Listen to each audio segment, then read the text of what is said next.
The motion sensor. This part has to be replaced with one that's new. I've got an idea. How about we run to the warehouse and get it? Because you don't have time to go there. And that way you can keep on working. All right, then. Only remember the code for the part. A8375. I'll remember it for sure.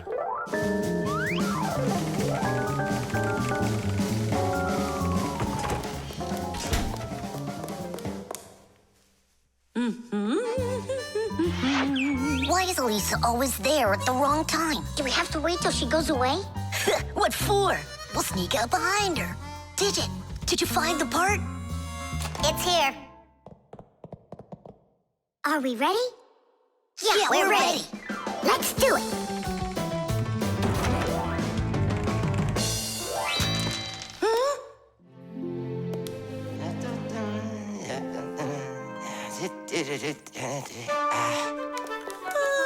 Professor Eugenius, you're in here. Do you know why this door just opened?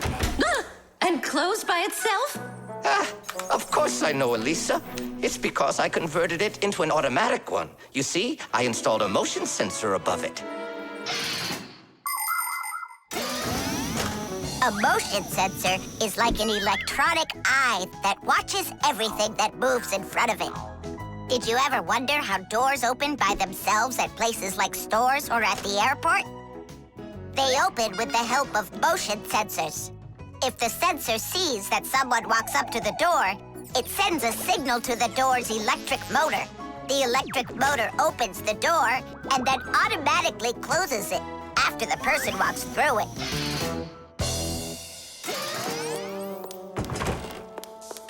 That man is just astounding.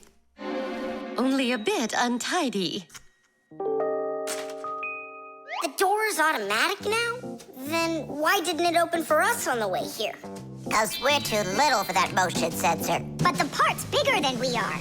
Big enough for the sensor to see it. Then how do we get in there? We can fool that thing if we stay close by the wall. Now let's keep this as close to the wall as we can.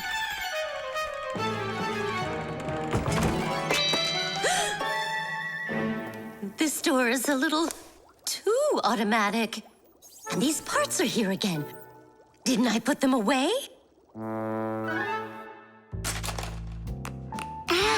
The sensor still noticed us. Here's what we gotta do. Let's break it. Why do we gotta break it? All we have to do is deactivate the unit. Sensors are used to help people in all sorts of different situations. For instance, motion sensors notice when someone is moving so they can automatically open a door or turn on a light. Some automobiles are equipped with rain sensors. If it starts raining or snowing, the sensor automatically turns on the car's windshield wipers. There are also sensors that react to how much light there is. In the evening, when it gets dark, light sensors can be used to turn on street lamps. And in the morning, when it gets light again, the sensor switches them off. A smoke detector can sense when there's smoke inside. The sensor can be used to turn on a fire alarm or even an automatic fire extinguishing system.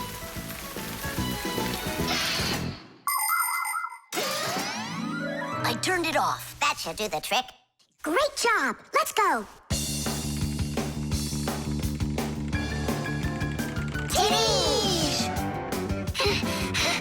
Professor Eugenius, mission accomplished. Well done, Fixies. Actually, not that well. This part here is A7583. Uh-huh. And I asked for A8375. Digit, didn't you say you knew the code number? I did know it, but somehow forgot it. Digit, I can't believe that you forgot it. All right, we'll just have to go out one more time. Thanks, but no thanks. I'll get it this time. I forgot to warn the professor that we've turned off the sensor. And I'm afraid he's expecting that the door will automatically open up. Professor! Stop!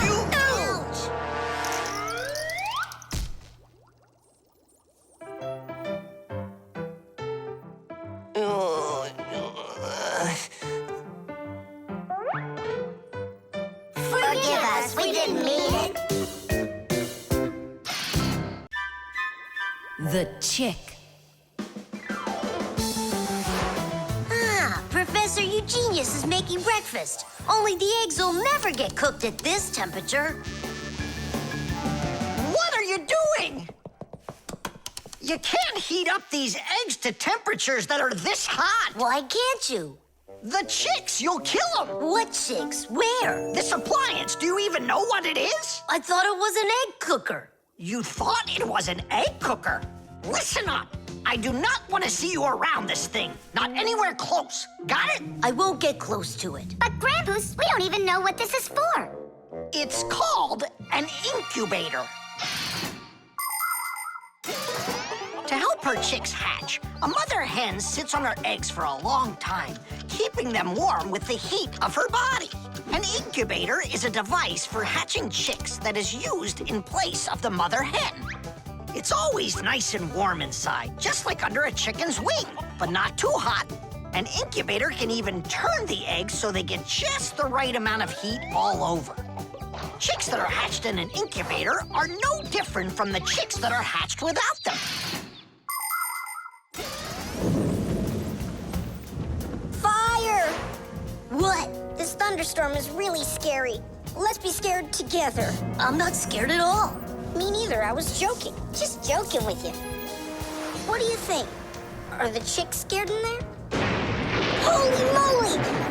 Wow, that was a big one. Even the electricity got turned off. The incubator turned off too. And the temperature is dropping. And for little chicks, is that bad? I'm sure it is. It's cold in here. These chicks need help, and Grandpa's isn't around. Then we're gonna have to save these chicks without him. Nolik, get the door open. Help me. I can't. Grandpa said I can't get near the incubator, so try opening it yourself. I can't do it. And I can't help you. But the chicks are going to die of cold. Let's just do it. But don't you go and tattle to Grandpa's. I promise. Hooray! It's a bit early for hooray.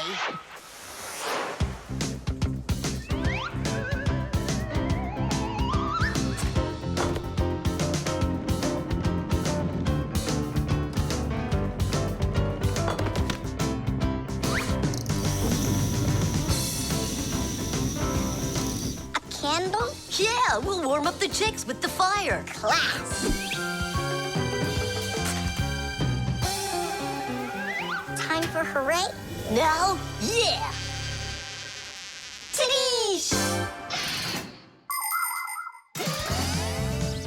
Like sparrows, ducks, storks, and ostriches, all birds lay eggs and sit on them to help them hatch. And it's not only birds.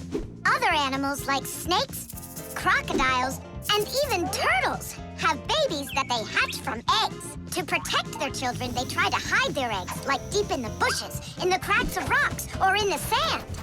By the way, roe is also little eggs, just without the shells. From this fish roe, little hatchlings are born that will grow into big fish.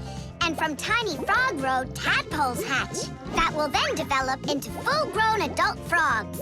And you've heard of dinosaurs, right? Well, those giant reptiles that lived millions of years ago, they also hatched out of eggs.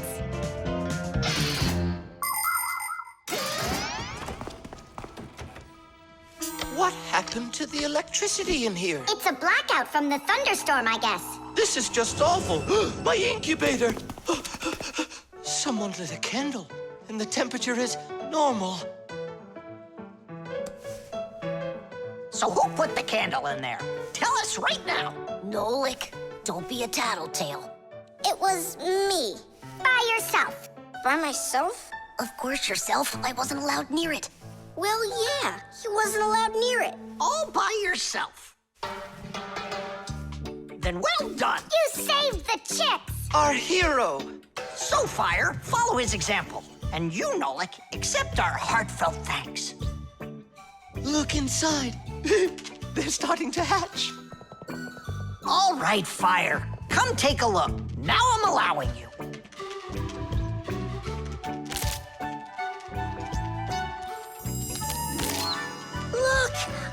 chick. It's so cute. And so yellow. Look at him. What a little sweetie. Fire. What? Well, I really know who saved him. Tish. The shadow play. Oh, hi there, Tom Thomas. What are you doing here? I dropped a paper clip. Give me some light.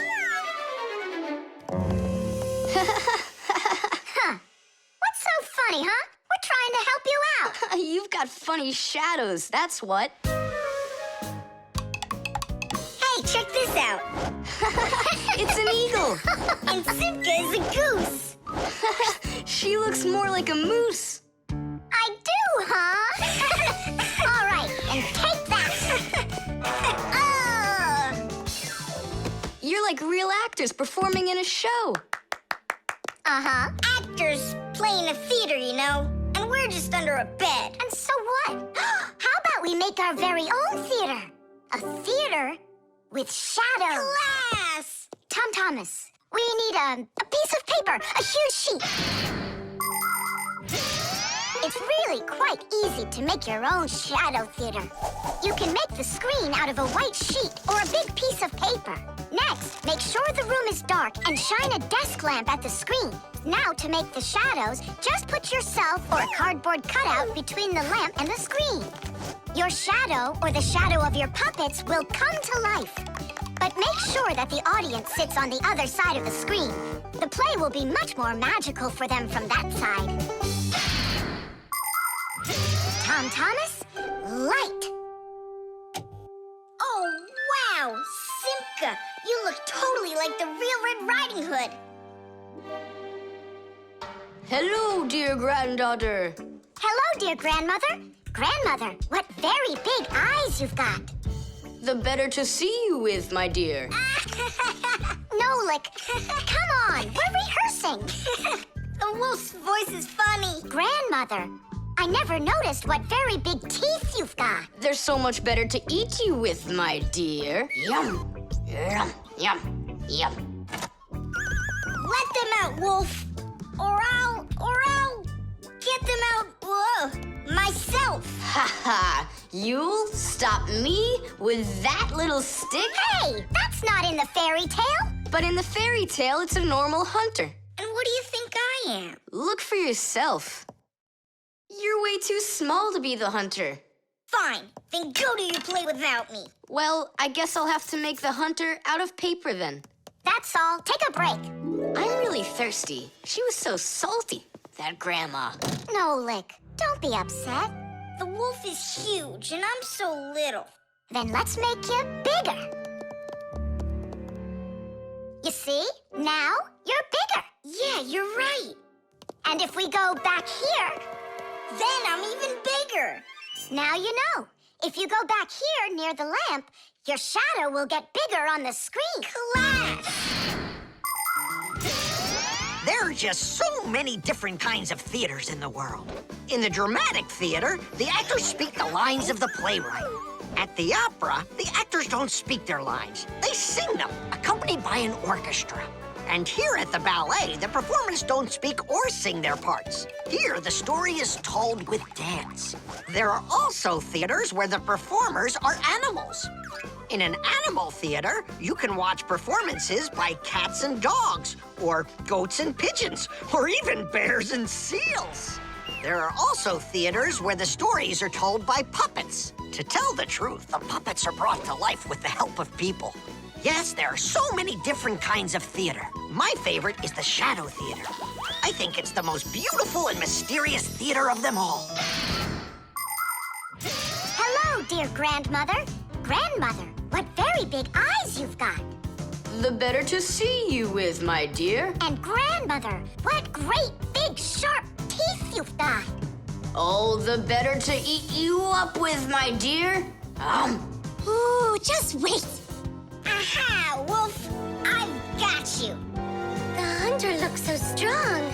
You're a hunter? Then where's your gun? Why do I need a gun? You're so tiny I could use a fly swatter. But I'd rather do it like this. Like what? With my bare hands. Way to go! Hooray!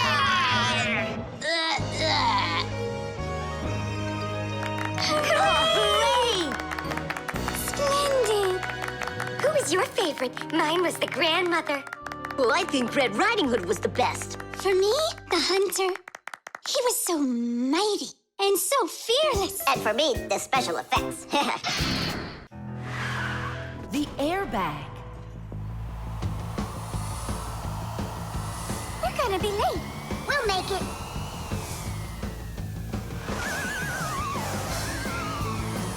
Whoa! Oh, wow. Hey, slow down there. I'm a super duper racer.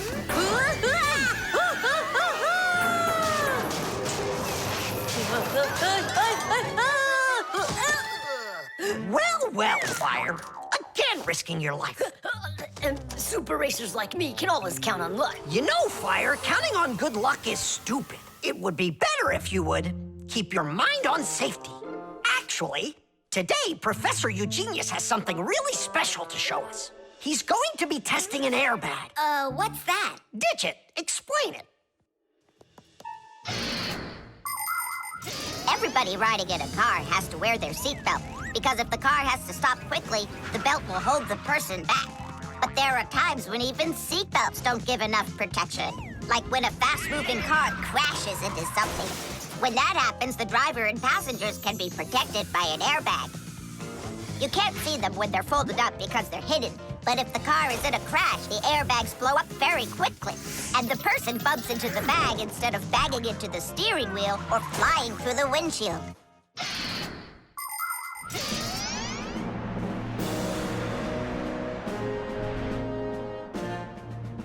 Here I come.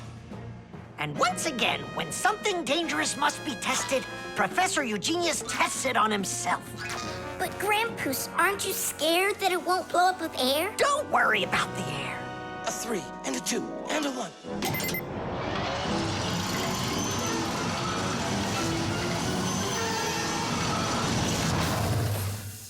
The airbag filled up in an instant. Did you notice? Yeah, but how does it do it? There is a chemical inside of there that quickly burns and instantly turns into a gas the moment the crash takes place. The gas fills the airbag, and there you go. Did I explain that right, Professor?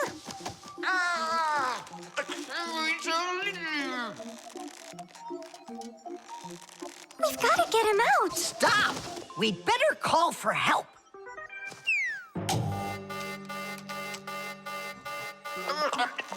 Professor, do you need some help?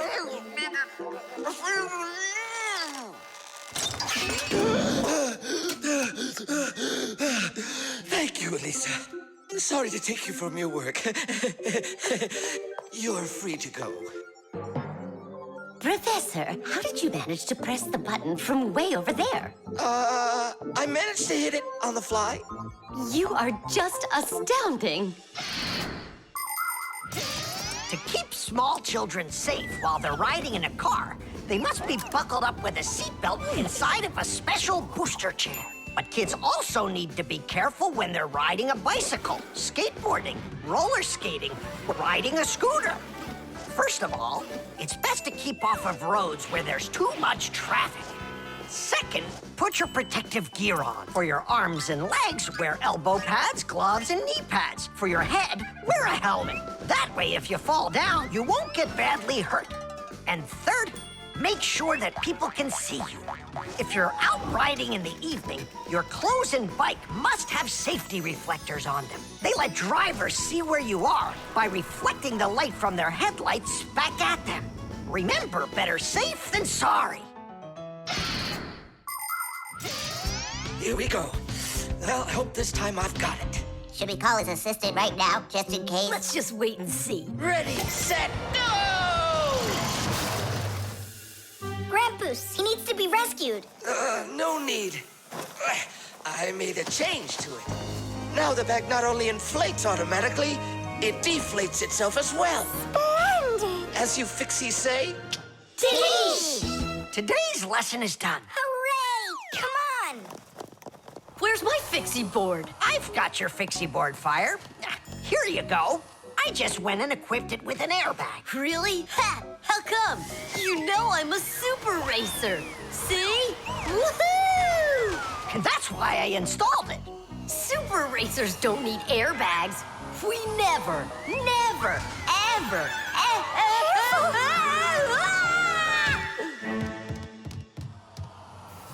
Oh, wow! Is that airbag cool or what? It's a very original design you used there.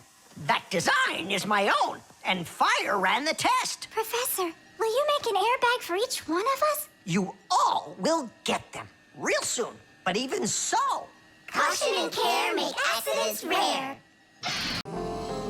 The level. Tom Thomas, I'm really sorry. The movie this weekend, I have to cancel. You do? I need to go to Africa for work. I leave tomorrow. Oh, cool. You think I could go with you? To Africa? Can you even find it on the map? Africa. Here we go. No, you're still too little. When you grow as tall as the top of Africa, then I'll take you with me.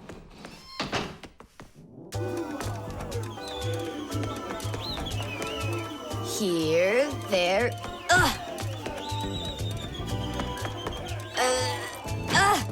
Tom Thomas, what you doing down there?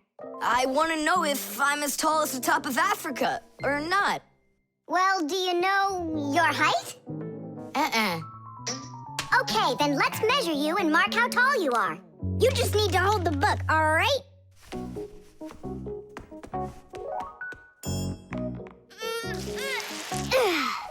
Simka, how do we measure what's higher? The top of Africa or this line over here?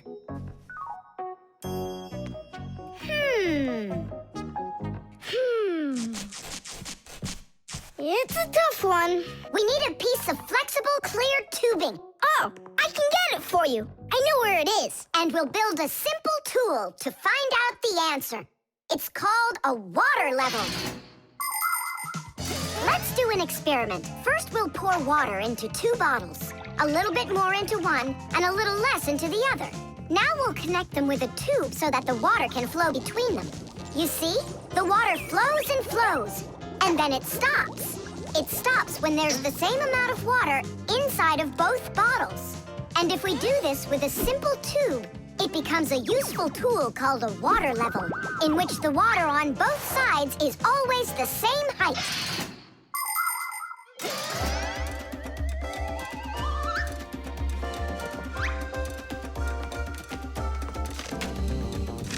I'm gonna watch the water level on this end, all right?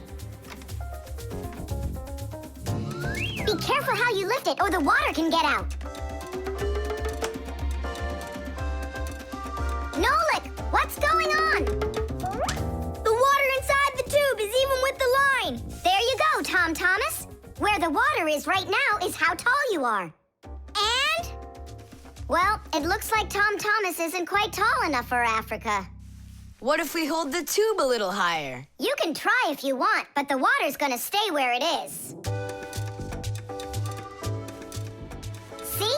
The water level on your side always stays the same as on the other side. I'm not getting that tall for a while yet. And what if we just lower the map a little? That wouldn't be honest. But it would be clever.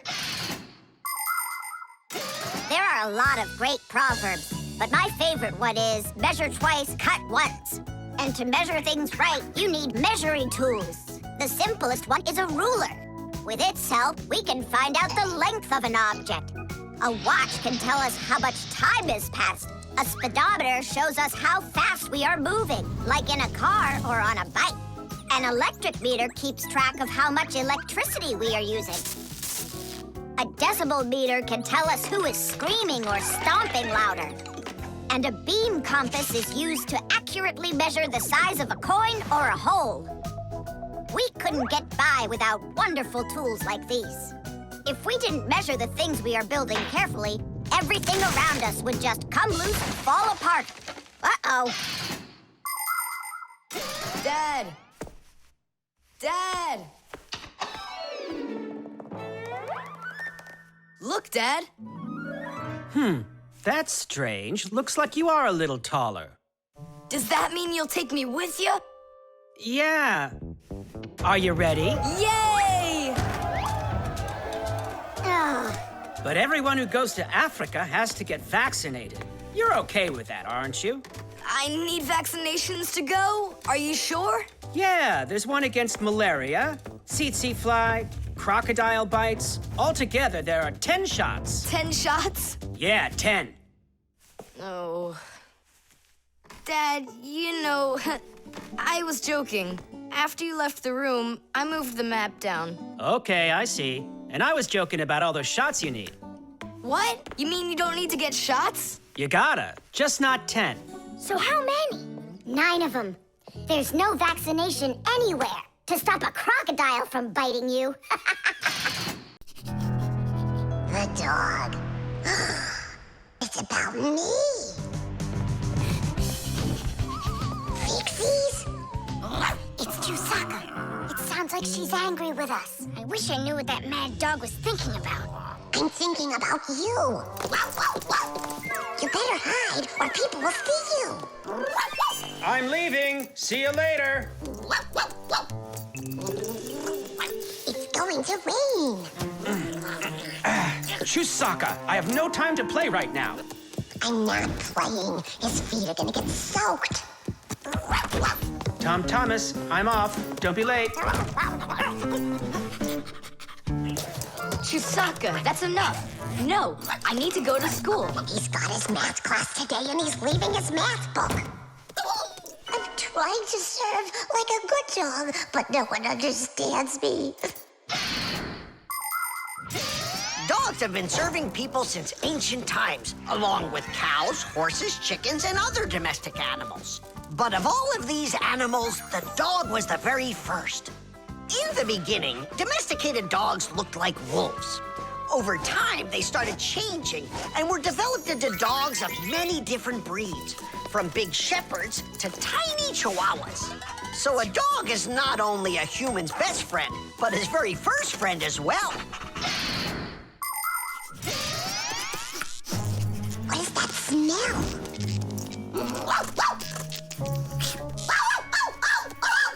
Simka, come on out. I see you. Nolik, jump down.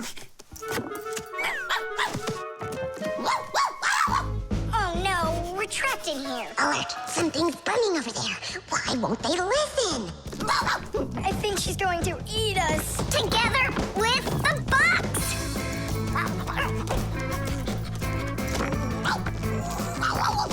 We're done for. Oh. Come on, look. The outlet is sparking. Oh no, something must have broken in there. Are we going to fix it? Kids should never touch outlets, and you know it too. It's forbidden. Then how do we fix it? Go find Papoose, and I'll stay here and wait for you. But where's Papoose? I know where he is. I don't know what she's barking about, but I think Chusaka wants to help us. Then come on, Chusaka, help us. Woo!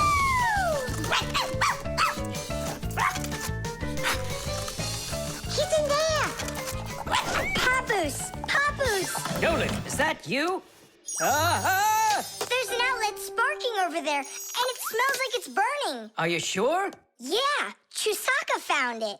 Really? Great job! There are many kinds of service dogs. Dogs that help people by carrying out a wide variety of different jobs, like protecting a house or a flock of sheep if the dogs are shepherds. Some working dogs help guards protect their borders, while others work for the police. There are sled dogs that transport people and loads in the north, where there's only snow and no roads. Some service dogs help blind people by helping them get to the places they need to go. And there are dogs that save people trapped on mountains. And that's not all. Dogs went up into space before humans. But don't think that dogs are just given these jobs. Oh no, like humans, dogs study for a long time before they're allowed to take on serious work.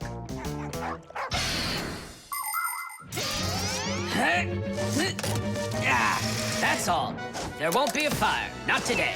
Hooray! Well done, Chusaka. You're a real service dog, no doubt about it.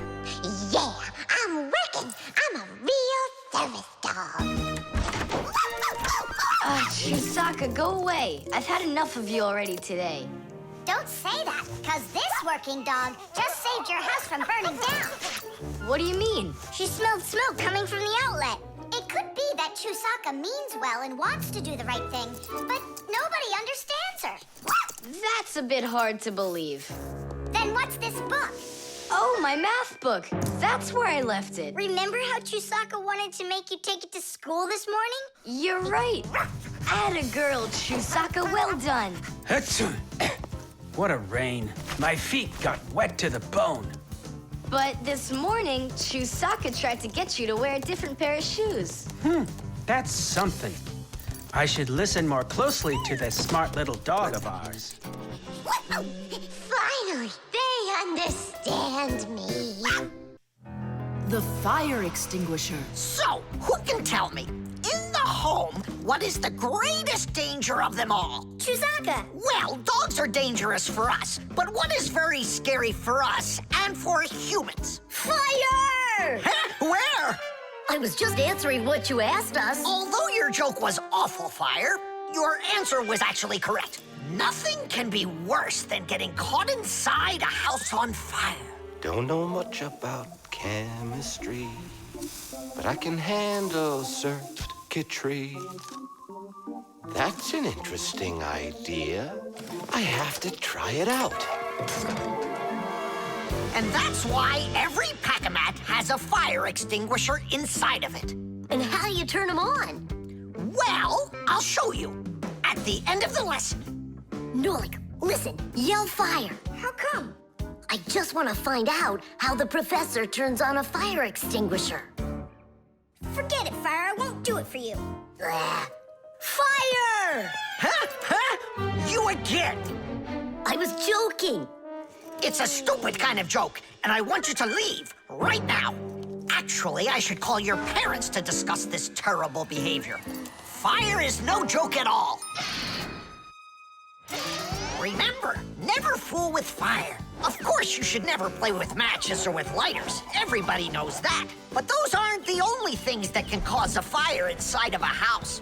So can a stove or a fireplace. And don't forget electrical appliances, like electric burners, space heaters, and irons. If you act carelessly around any of these appliances, they can cause a fire. And we should never forget to take extra special care with sparklers, candles, and fireworks. Sparks can jump off of them and set fire to highly flammable things like paper, wood, or cloth. So, what do you do if a fire suddenly breaks out? That's right.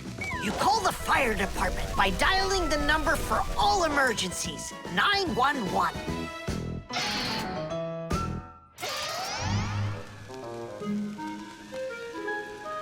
Huh? What's going on?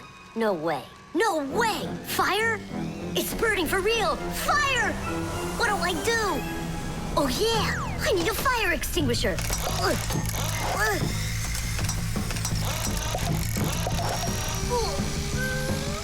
Where are you? And that's how a Pack-A-Mat can become a fire extinguisher. Do you understand? We understand. There's a fire! It's over there! Enough! You don't know when to stop fire? I'm not joking this time. Please believe me, it's there. Nice try, Fire. Oh, look, he even used smoke this time. No, Simka. That smoke's from a fire. Uh-huh. I'm sure that this time it's for real. It's the truth. I swear I'm not lying. This time I think it's true. He's not joking. We've got ourselves a real fire here. Tula, Simka, turn off the soldering iron. Uh-huh. Got it. Be careful, kids. You have to stay back here away from the fire. And what can I do to help? Take out your fire extinguisher.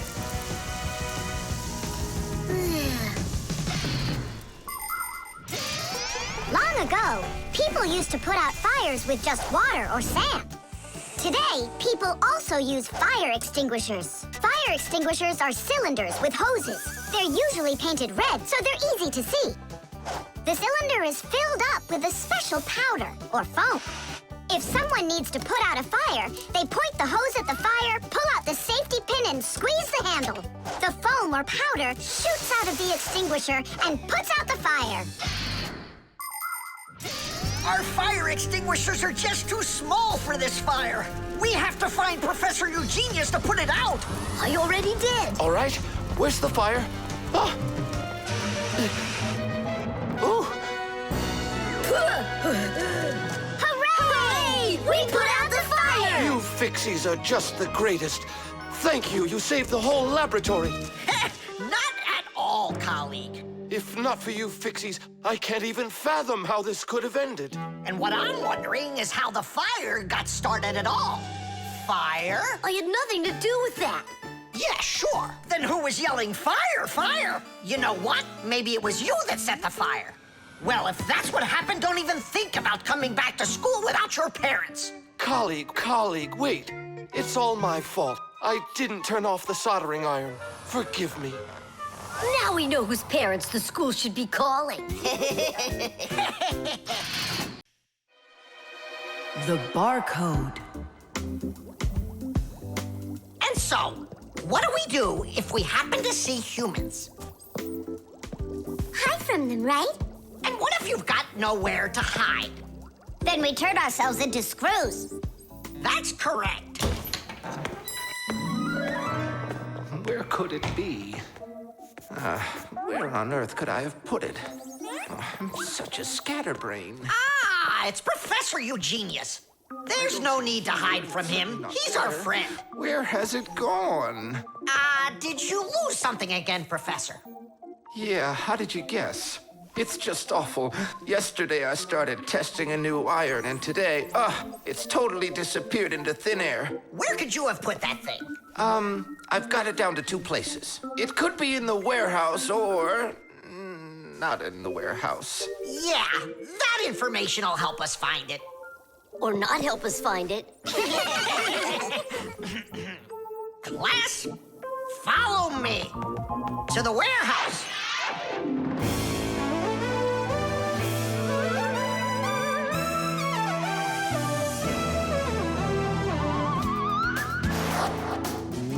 Wow, look at all these boxes.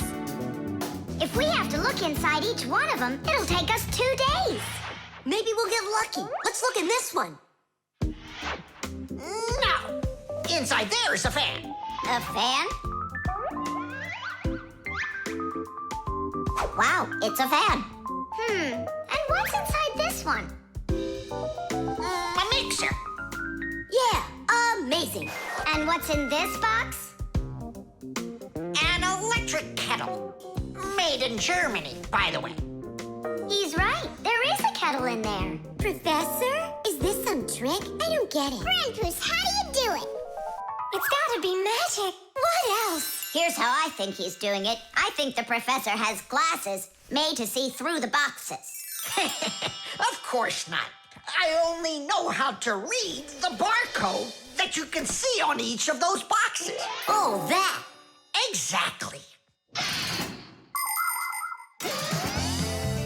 If you look at the printing on packages and boxes, you will often find a symbol with a lot of black lines and numbers. These symbols are called barcodes. Each barcode has all sorts of information. What the item is, what country it came from, and even in which factory it was made. With the help of a special reading device, a scanner, it's possible to read all the information the barcode holds. It really is an excellent system for stores to know what they've got. You don't even need a scanner to do it? I can figure out barcodes without one. I'll teach you if you want. Class. Let's see. We're looking for a box with an iron. There. Well, bring in the professor. Today, on almost everything that is sold, there is some kind of mark. For instance, this kind of mark is called a barcode. And this one, a QR code. These marks help us find out a lot of information. Suppose you walk by a building and see a QR code on it. Just point the camera on your mobile phone at it, and information about who built it and when it was built will appear on the screen. Isn't that great? It's a shame not every phone can do this yet. And that's not all. There are also marks that work without pictures. There are electronic chips that can hold information. These chips can be put inside of ID cards or travel passes, and all you need to do is press the card near a reader so it can check if you're allowed to go on through. Ah, you just made my day. You found it so quickly. What would I do without you? Huh? Is something wrong? This is not an iron. Whose sandwich is that? Mine. Yesterday I wanted to put it into the fridge, only I guess I put it into my... Oh, I just get distracted so easily. Look, we need to think this through logically. If you went and placed your sandwich into the box where the iron should have gone, then you must have put your iron in the refrigerator. Oh, here you are. Here you are, my new iron. Oh, I looked everywhere for you. Thank you, my friends, once again. There's no need to thank us at all. You're always there when we need help. You've even let us open our own school here in your laboratory. And we don't have to hide ourselves. Yeah, that's because you're so kind and you love Fixies. The manipulator.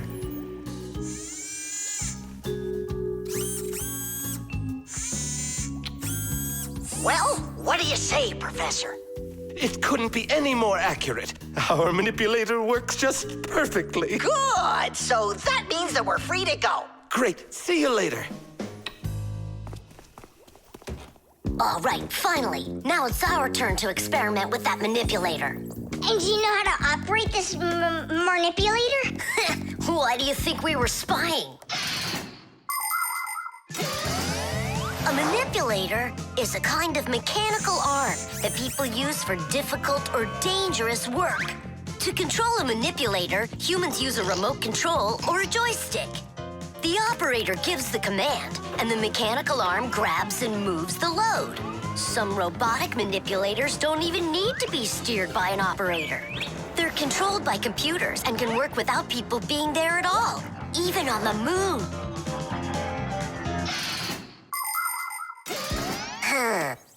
What is this button for? Uh-huh. How about this one? Uh-huh. Would you like to take a ride? Right now? You're scared. Scared? Not one bit. Then off we go. Yeah, cool. Ha, this is totally awesome. Well, hang on. This is gonna get even awesomer.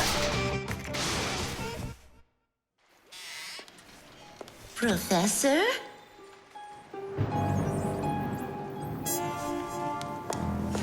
Strange. What made this ladder just fall over? Ah!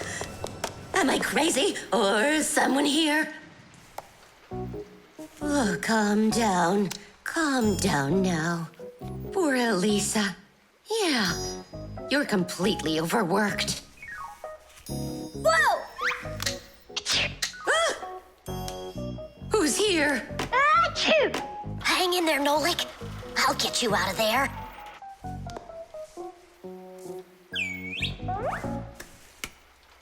My compact's gone. Oh dear, what's going on? Ah! Stop this nonsense right now, or I'll call the police on you. I don't believe in ghosts. I don't believe in ghosts. I don't believe in... Ah! Where are you pulling me? I'm going to faint. I'm warning you. That's all. Goodbye. Ah. Throughout the world, humans use manipulators for all sorts of work. In factories, manipulators are used to lift and move heavy loads. They can also hand out the parts needed for assembly or even attach these parts themselves. In hospitals, more precise manipulators are used by doctors to help perform operations. Manipulators are also used in places where the work is simply too dangerous for people. For instance, where there are deadly chemicals, or places where humans can't get to easily, like somewhere underground where there isn't enough space to move, or deep under the water. or in outer space where there's absolutely no air to breathe. So you see, mechanical arms are helpful in all sorts of places where humans are unable to reach things with their own arms. Hang on, Nolik. How can I get that thing open? Ugh, I got it!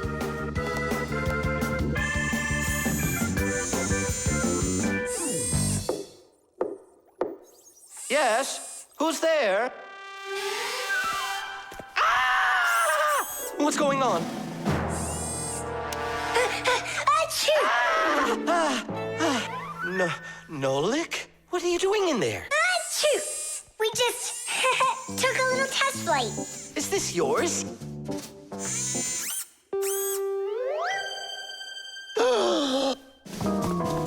Elisa! Elisa! Professor, you genius. I was attacked by a crazy arm. The manipulator. It's your imagination. Look, it's come back. Stop, I'm telling you. Professor, you genius. It heard what you just said. Calm down, it's okay. It was a little malfunction, but I took care of it. You are just astounding. And don't think that I'm through with you. With me? With you? No, with the manipulator. Let's go, Elisa. Yeah, let's go, Professor. Great job, Fire. And why fire? Achoo! The elevator.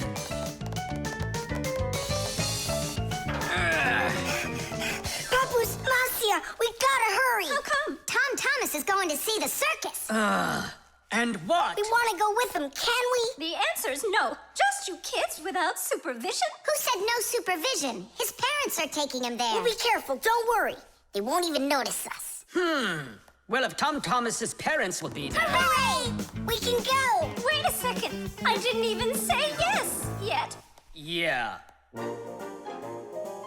Simka, Nolik, where are you?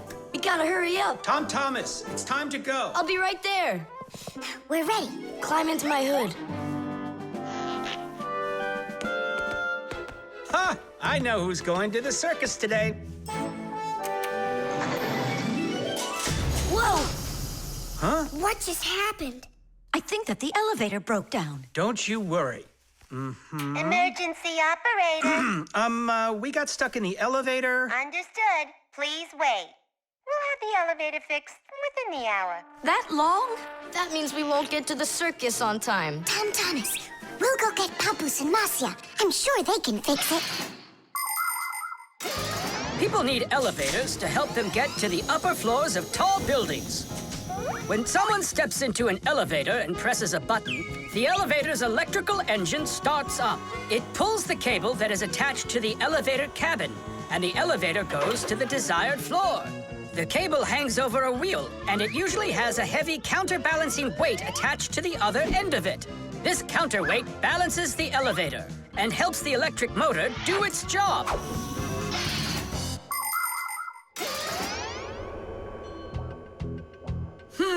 I wonder what the reason is.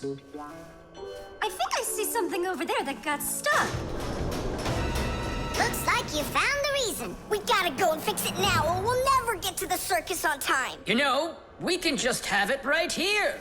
Ladies and gentlemen, presenting the Fixies Spectacular. And now your attention, please, on the high wire.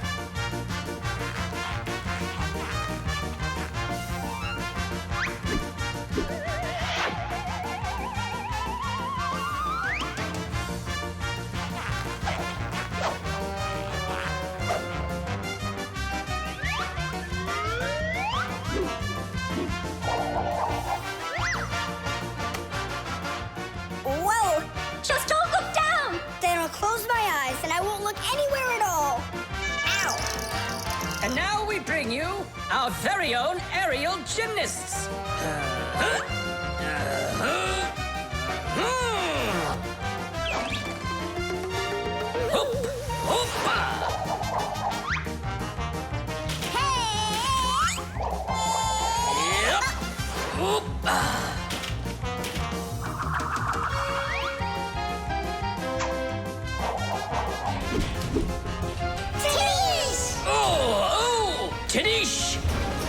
Our next act, feats of strength. It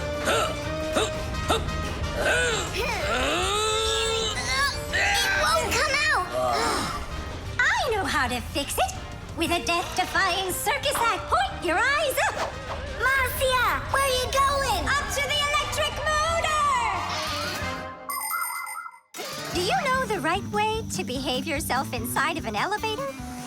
First of all, small children should never get into an elevator by themselves. They should only go in with their parents or other adults they know well. When getting onto an elevator, the adult should always enter first and then the child. When it's time to get out, it's the other way around. First the child leaves, and then the adult. If you are taking a dog onto an elevator, make sure its tail and leash are completely inside, so they don't get stuck in the door. And there's one more thing. If the elevator suddenly stops for some unknown reason, don't try to break out of it yourself. Press the button that calls the emergency operator and wait for help from the elevator repairmen. Or the Fixies. I reached the motor! Turn it on! Oh, they fixed it. That was quick. Now we'll make it on time. There was no need to worry. Stop! It's way too high. Tom Thomas went to the circus without us. There's no need to get that upset, Nolik. Our circus is as good as theirs. Right, Papoose? Of course it is. Thank you. Thank you, to who? What do you mean who? The elevator repairman. The tools. Hang on. There are these really cool things that I want to show you.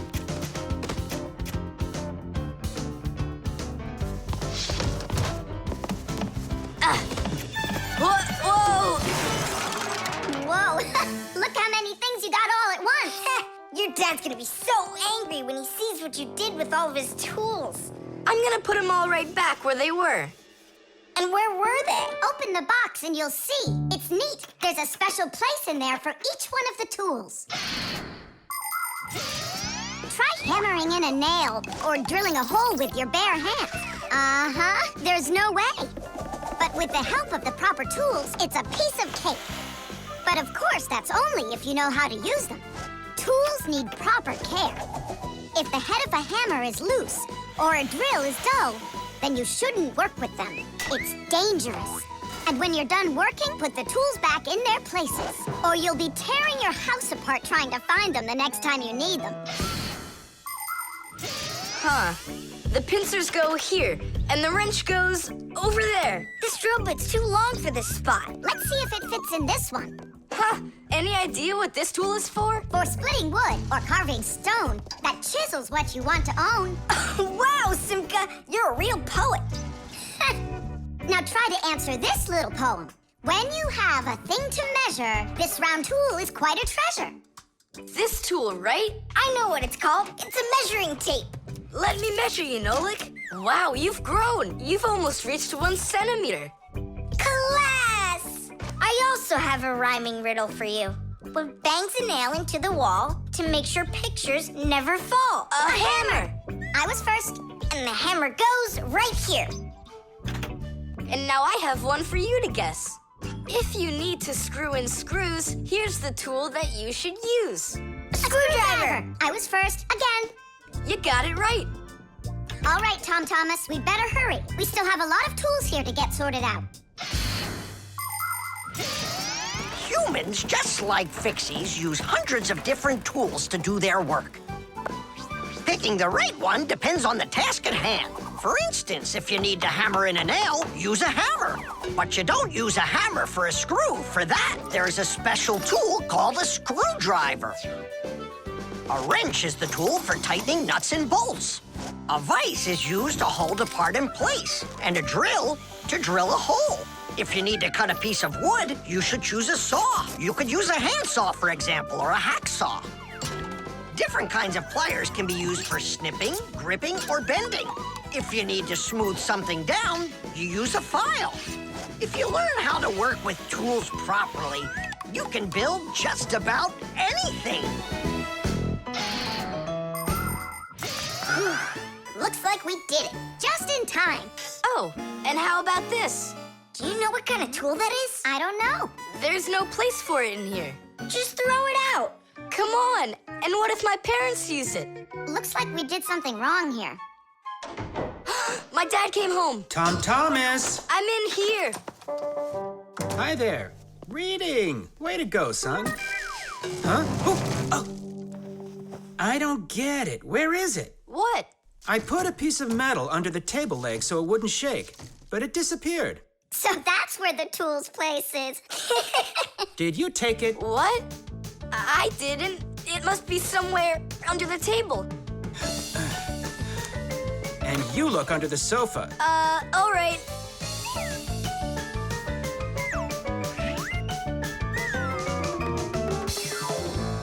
What do you think he wants? He wants us to get that metal thing out of his dad's box. Come on, let's go. You got it.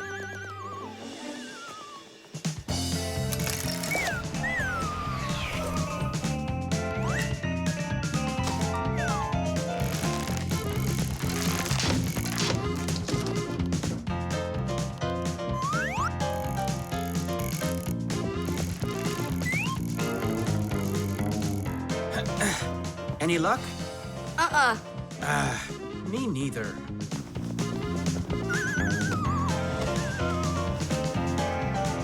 I found it, Dad. It was under the table, just like I told you. Huh. You were right. It's strange. How could I have missed it? Maybe you're just, tired from working too much. Maybe. Tadish. What? It's a new word, Tadish. Tadish. I do like the sound of it. Invisible ink.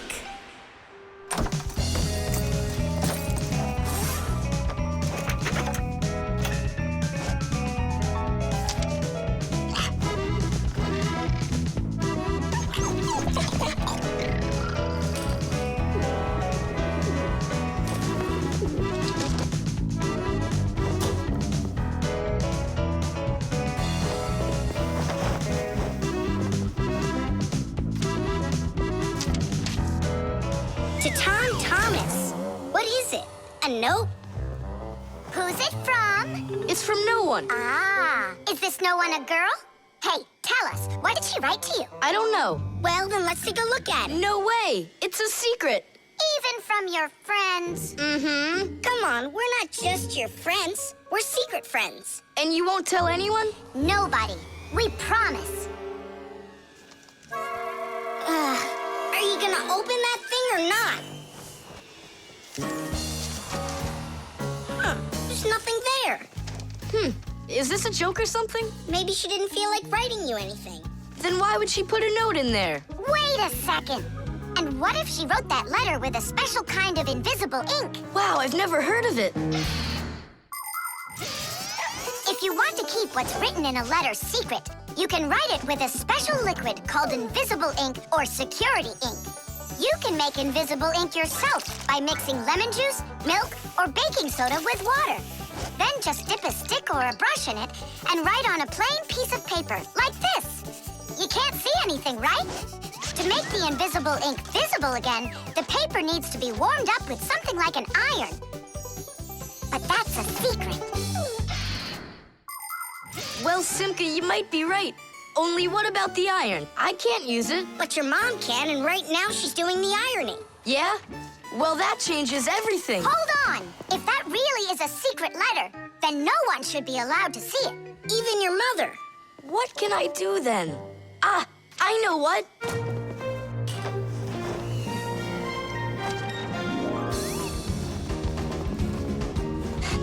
Mom, can you iron my shirt too, please, will ya?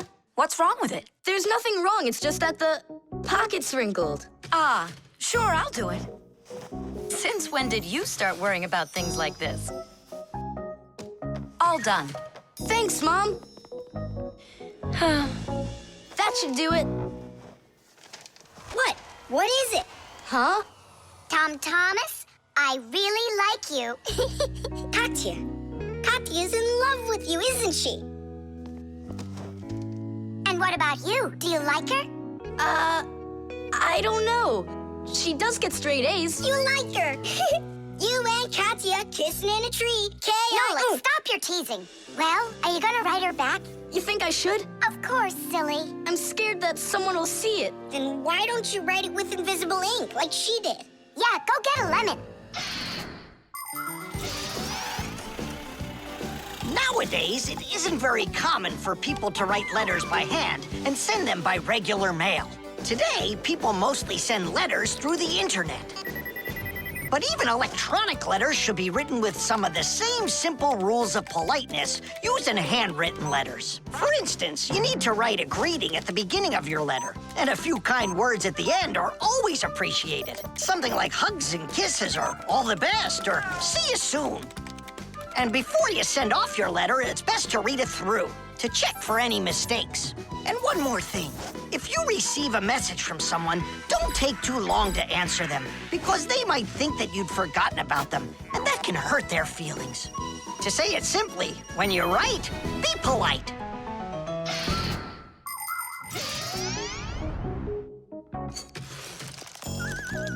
Go on, write. And what should I write? Come on, tell the truth. Just write this. Forgive me, Katya. Only there's another girl I really like. My one and only Simka. Nolik! If you don't like it, then why don't you think it up? Tom Thomas, just go ahead and write how you feel deep down in your heart for Katya. Katya, I like you too. Like that? Is that all I have to write? Would that be okay? It's lovely. Kissi. Just zip it, will ya? Tom Thomas, is that everything? And did you make sure to check that you didn't make any mistakes? No, but I'll check right now. Huh, all the words disappeared. Well, if there's something wrong, only Katya will find it. The video call.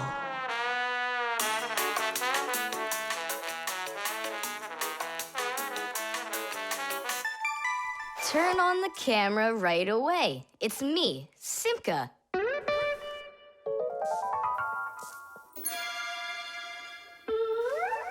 Just as I expected. Nolik, why aren't you in school? School? It started? No, but you'll be late if you don't hurry. I'm on my way. Simka, is that really your Fixie school? Well, actually, it's the laboratory where Professor Eugenius works at. He lets us have our school here. Who's that, Simka? Look. Is that the professor? Where?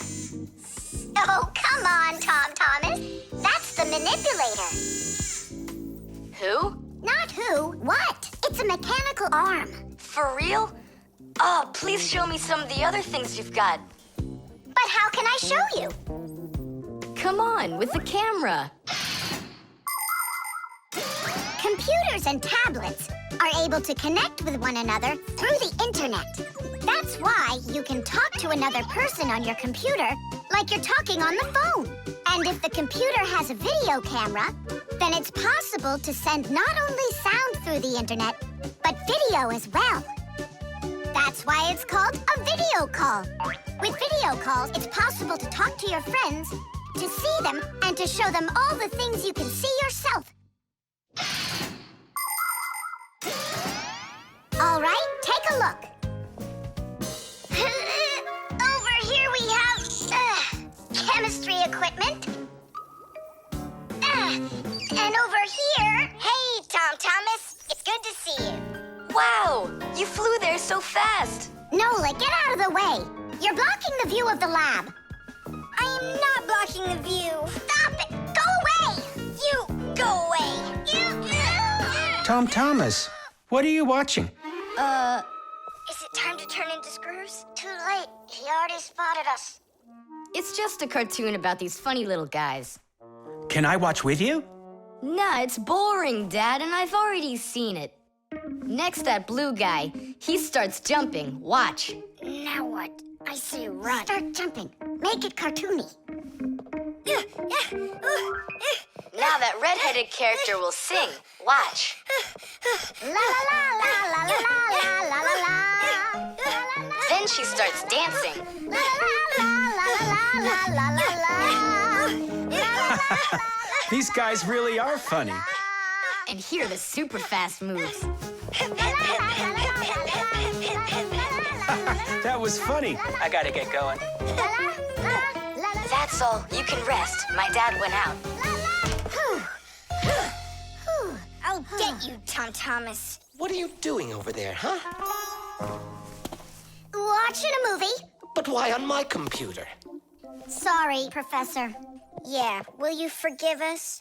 So how is it any good? Uh-huh. It's a super funny one. Really? Yeah. You see that boy there? He's gonna start waving his arms around like a maniac. He also crows like a chicken. Cock-a-doodle-doo! And now the boy's gonna go in and chew paper.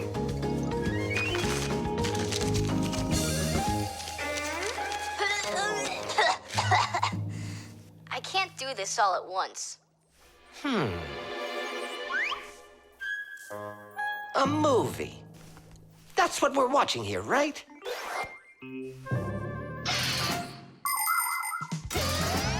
People have always been interested in seeing what's going on outside of where they are. And with the invention of video transmission, it's now possible to see what's going on almost anywhere.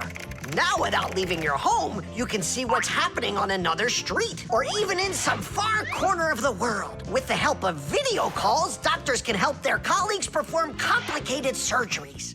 Teachers can give lessons by video, and scientists can take part in video conferences. With video, you can watch a live theater performance in another country. And even in outer space, an astronaut can feel right at home just chatting away with friends and family. And it's not just for astronauts either. Now almost every tablet and phone here on Earth has video in it. Introducing Tom Thomas. Nice to meet you there, son. And I'm Professor Eugenius, so I guess you're also a friend of the Fixies. Yeah, only it's a secret. My friend, that's a secret the two of us share. And you know, keeping secrets is what friends do. The Fixie phone. Tom Thomas. Huh? Try to guess what we have with us. You guess what I have. A banana. A race car. No, not that. Chocolate. A pair of socks. Ha! Do you give up? My dad bought a new phone for himself and gave me his old one. He said I can keep it. Oh, wow. And what have you got? Look. Ah, you got a telephone too. It's better than that. This is a Fixie phone. Papu's got himself a new Fixie phone. And he gave this old one to Simka. And can you make calls on it? Take a guess. Come on, let me show him.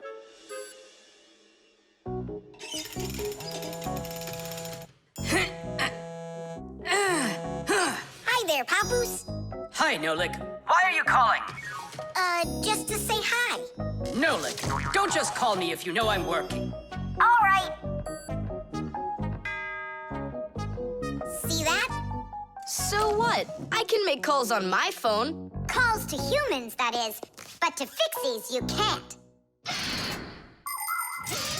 A Fixie phone is a smartphone made just for Fixies. Not only can Fixies call each other with it, but they can get onto their own special Fixie internet. On a Fixie phone, you can find a camera, a flashlight, news, games, movies, and Fixie ditties. Those are the Fixies' favorite songs. Fixie kids love them, and so do their parents, because Fixie phones can easily let parents know where their kids are and whether or not they're in trouble. Over the years, humans have learned how to turn telephones into mobile phones and mobile phones into smartphones.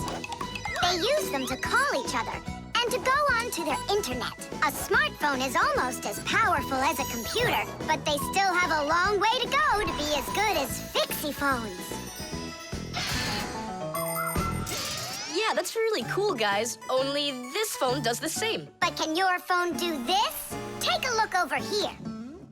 You mean here? It's just a mouse. And now, look here. Whoa! But he's not on there. But look, he's here. And that's not all. Watch. A mouse helps the user navigate around the computer. And when we move it... You get it? No one else can see the Fixie except for you, and he can help you. Super! Oh, it'd be great to have my own Fixie phone. What are you talking about? You're not a Fixie. What a shame. I'm off to school, guys. He gets so upset. He even forgot to take his phone. I have an idea.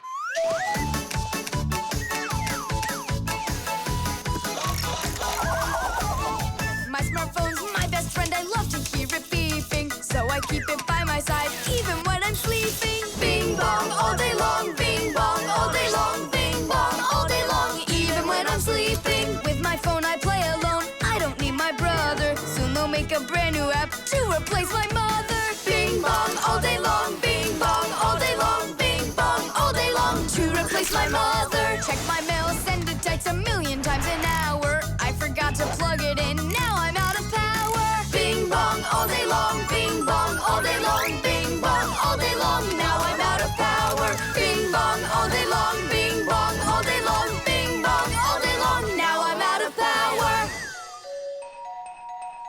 We finished. Tadoosh! Look, it's a... Surprise! Wow, this is great! Now I've got my own Fixie phone. It's just like you've got. Well, pretty close. Tom Thomas! Tom Thomas, let me use your phone to call myself. I need to find my phone. Oh, wow. You've changed everything in here. Where am I? I guess I'm Papoose. Huh, what a funny name you came up with for me.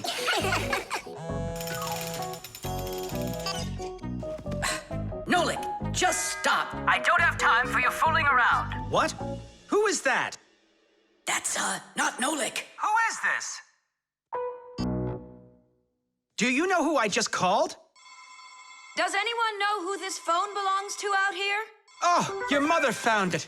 I'm coming. We'll fix those numbers later. Ugh, Papoose is gonna really give it to us. Give me your phone, Tom Thomas, and I'll delete all the Fixie's numbers from it. But how can I call you up then?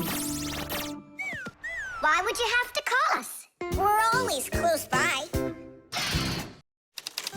The instructions.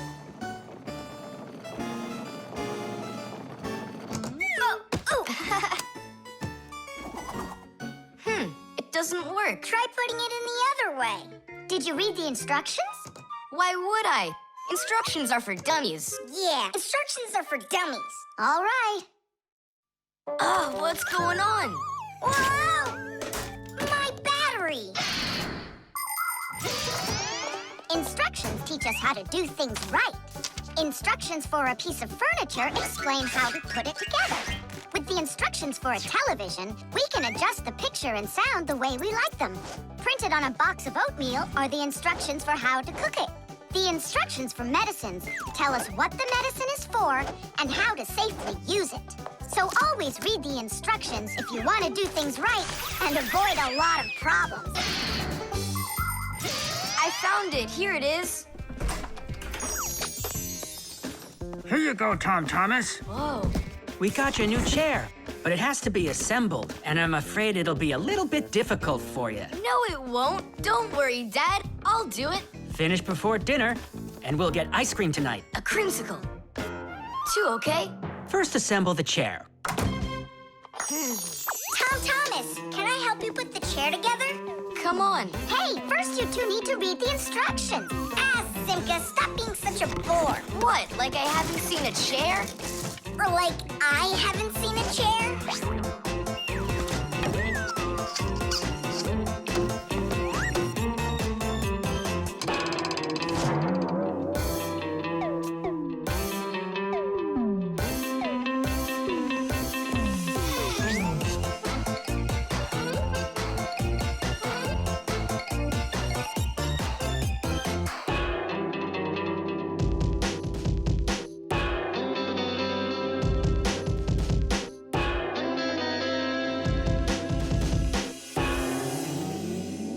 Well, Tom Thomas, you done? Dinner's ready. Let's go. Oh, Dad, no. I need another 2 minutes. Simka, help me. How? What does it say I have to do in the instructions? Ah, I thought you could do it without them. All right, I'll help you. Let's see. Take this part over here and that one over there. Nola, get a screw.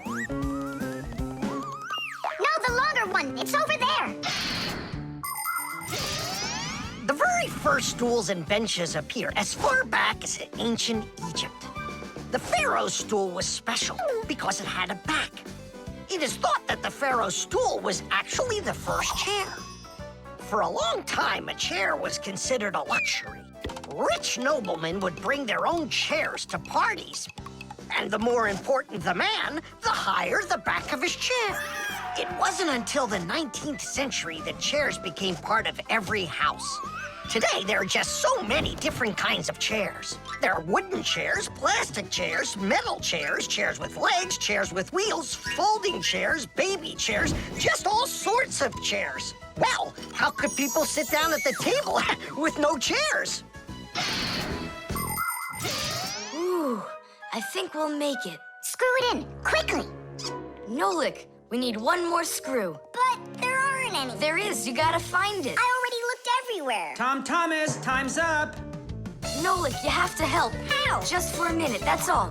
Turn into a screw. If it's only a minute, I'll do it for you.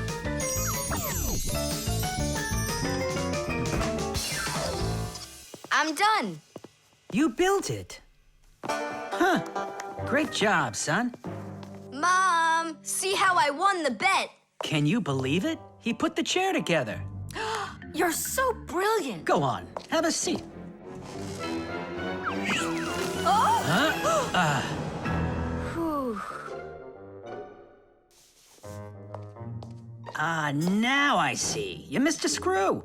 But I screwed it in. It must have what? Must have what? Look. Here it is. Now this screw's not going anywhere. And that ice cream you won? Well, you just lost it. Well then, Mr. Chair Builder, time for dinner? Yeah, in a sec. Where is that Nolik? He ran away. What a traitor. No, he's not. He promised you he'd become a screw for just a minute. And the minute was up. Well, where is he then? Over there. He's studying the instructions for the clock. Hey, Tom Thomas, it says that we put the wrong kind of battery into the clock. We should have used that kind. You see, Tom Thomas? If you don't want to be a dummy, instructions are for you. Chess. How about that? Then I'll play my pawn. And I'll play my pawn. Grandpa's, we need our spool, and it's missing. Oh, congratulations. Professor, have you seen it anywhere? The spool? I haven't seen it. We're playing chess, can't you see?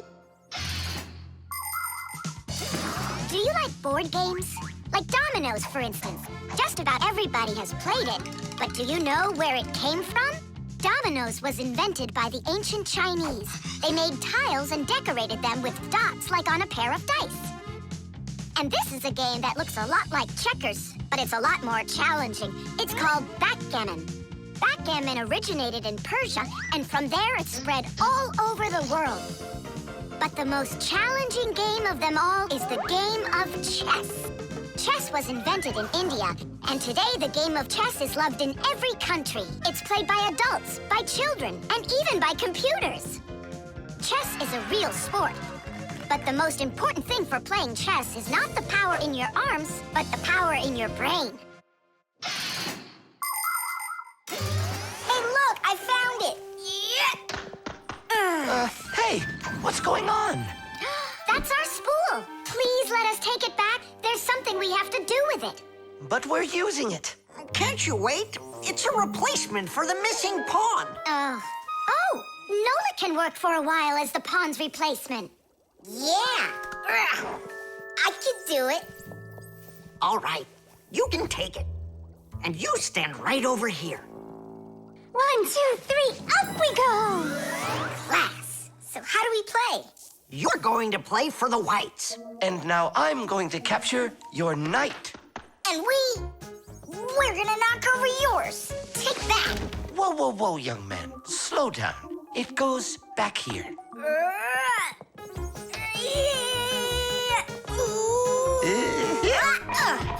Nolik, get back to your square. What for? Pawns don't move like that. And how do they move? Only one square per move and only forward. Of all of the pieces, the little pawn is the weakest. What a mess. So which one's strongest, huh? This, it's the queen. She's the most dangerous threat to the other king. Aw, how come I couldn't be queen? Then that black king would have to deal with me. Oh, yes. In chess, each player has a black or white army with 8 pawns, 2 knights, 2 bishops, 2 castles, and a queen. All of them work together for their king, trying to protect him while attacking the enemy's king. If the king finds himself in a position where he can be captured, the attacking player says check. And if the king finds himself with nowhere to run from the attack, it's called checkmate. Whoever checkmates the other player's king first is the winner. I'll move my queen. Yeah. And me, my queen. Then I'll just capture your queen. Aha! Really? Then I'll just capture yours. Grandpoos, should I go now? Not yet. So, do you feel like surrendering? Ha! You're kidding. Do you? Nolik, forward. Hooray! We'll step aside. Forward. Aha! Next I'll go and capture the knight. He got away. All right, Pawn, and once more, go forward. Grandpoos, where do I go now? Don't you see the edge? Don't go anywhere. Now you're the queen. What? The rules of chess say that if a pawn makes it all the way to the other side, he can become anything that was captured earlier. Hooray! Then I'll be the queen, and I'll be the strongest piece in the whole game. Hey, queen, get back here. In case you don't know, this isn't over yet. We capture the pawn with the queen. Queen, this is your new place. Check. Check. Huh, yeah? Now come to here. Checkmate, my colleague. Of course it is. It is, mate. Yeah, I lost. Hooray! Tadish, tadish, tadish! Professor, we found the missing pawn for you. So that means Nola can leave with us. I'm not going anywhere with you. Chess is the greatest game you'll ever play in your life. Oh, you should have seen how I put Professor Eugenius into checkmate. Really? Well, Grandpoos helped me a little. Actually, it was Grandpoos telling me where to move. But I'm the queen now. The disguise. Ugh, good. Tom Thomas, why do you need a second aquarium? Especially without any fish. First of all, it's a terrarium. And it's not for fish, it's for lizards and snakes. Ooh. My friend Katya asked me to take care of him while she's away. That's why I brought him here. Take care of who? There's no one in there. Ah! What is that? It's a chameleon, Nolik. I think he's awesome. It's a bad idea to take him out. He might run away. Don't you worry, I got him. What a monster. But how come I couldn't see him before? It's because a chameleon knows how to disguise himself by changing the color of his whole body. Have you ever seen a military uniform? They have special patterns and colors that help soldiers hide. That's called camouflage, and people learned it from animals.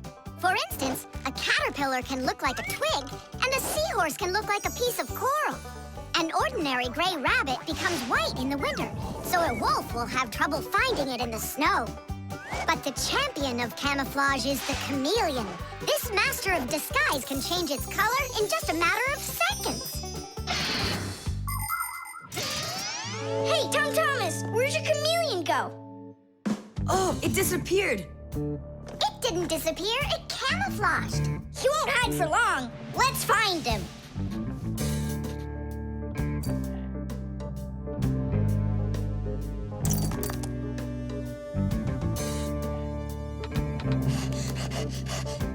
Chusaka, have you seen the chameleon? Where is he?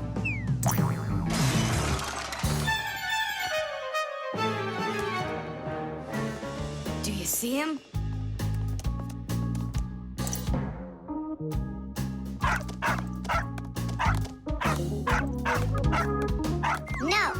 Grandpa's not gonna let us catch him.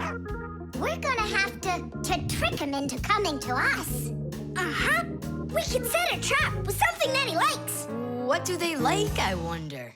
What else? They're food. And what do chameleons eat? Well, like flies or caterpillars, roaches. Where's the fly gonna come from? Well, what if... What? Oh, Simka, just you wait. I'm gonna get you. Hey, we've gotta help Katya. You don't see the caterpillar complaining. Quiet. Nolik, you start buzzing. Buzzing? Yeah, like a fly. Yeah, and flap your wings, too.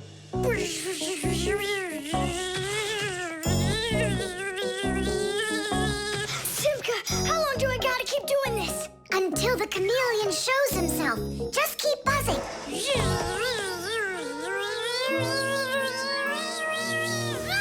Tom Thomas, there he is. Grab him.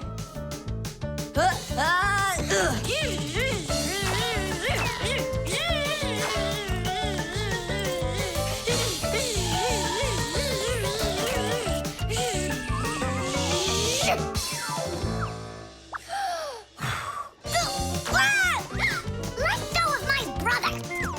Tom Thomas, quickly. I've got a hold of him.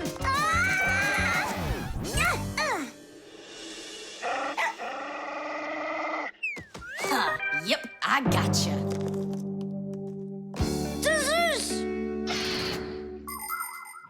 In the army, they use camouflage all the time. They use nets that look like bushes, paint their tanks in colors that make them blend into their surroundings, and even fly in special planes that can't be seen by radar. They do everything they can to disguise their location.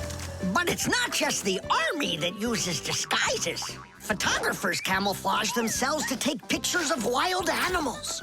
People use makeup to camouflage their blemishes. And artists, they disguise old walls with bright, happy pictures. And people just love to put on masquerade parties where they disguise themselves in costumes and masks. And of course, Fixies have their own great disguise. Remember? Well, what is it? Now he won't run away. So, Mr. Master of Disguise, what are you gonna say now? If only I could disguise myself that well. Nolan, what are you talking about? You know how to disguise yourself 100 times better than him. Ah, you're right. Hey, Chameleon, look and learn. Here's a real disguise.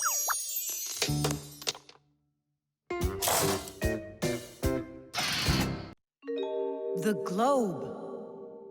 Ready? Set? Go!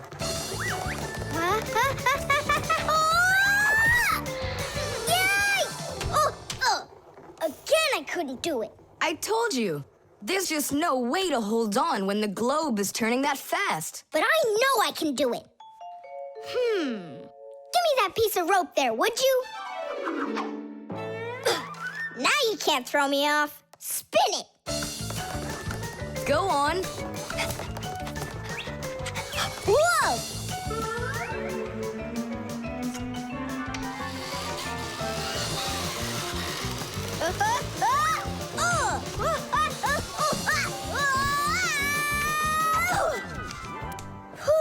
What you doing?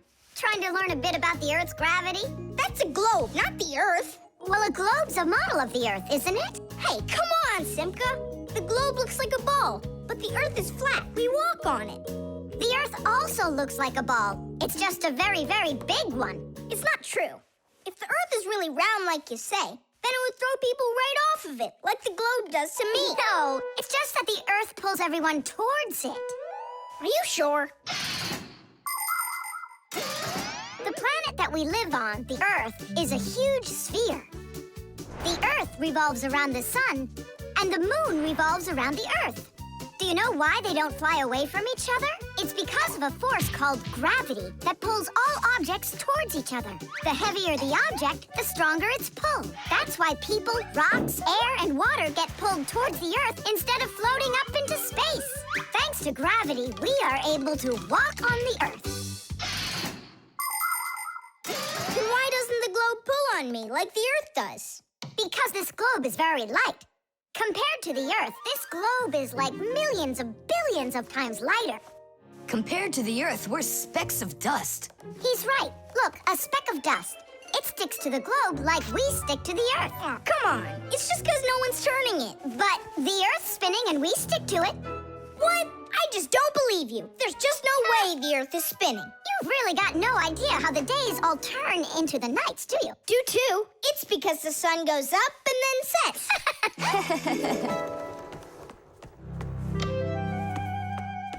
Watch this. Our sun's here, and you're over there. On Earth. Is it dark, Nolik? It's dark. Then it's nighttime on your side. And here, it's day. All right, now we'll turn the Earth. Hooray! Now it's daytime for me. And night for me over here.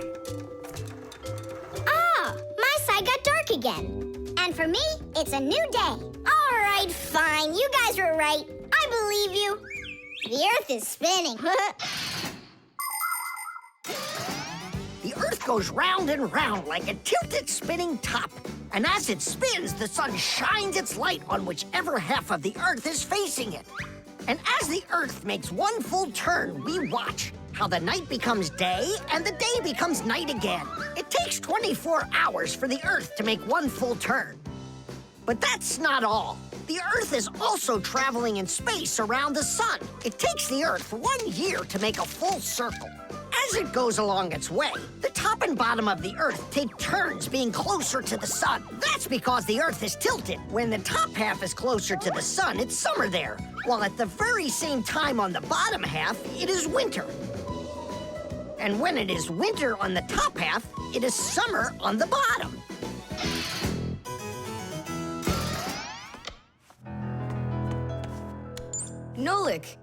Nolik, where are you? I'm not sure. Somewhere in Kazakhstan. The force of gravity is super strong around here. So go on, spin it. You're gonna fall off, Nolik. Don't worry, just do it. Go ahead and tilt it if you feel like it.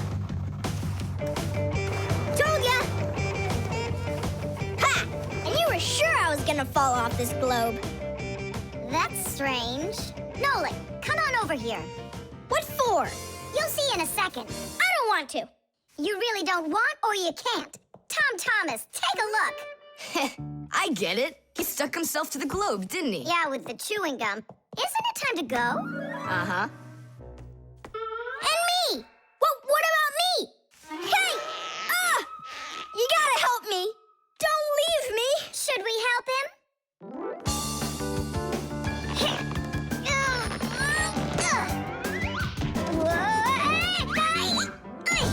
I never would have thunk it, but the pull of chewing gum is even stronger than the Earth's gravity.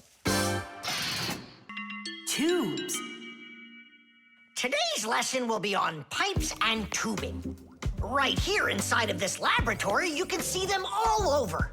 Look, over there, and there. Some more over there, and there's another one. So, who can tell me some different uses for tubes? Digit.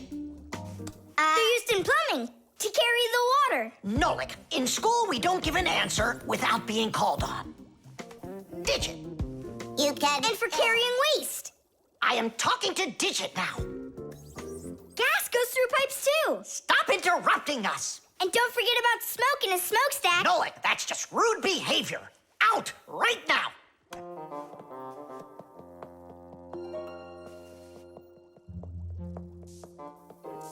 All right. And a shower hose, that's also a tube, right? I told you to get out. Yikes! And a vacuum cleaner's got one too.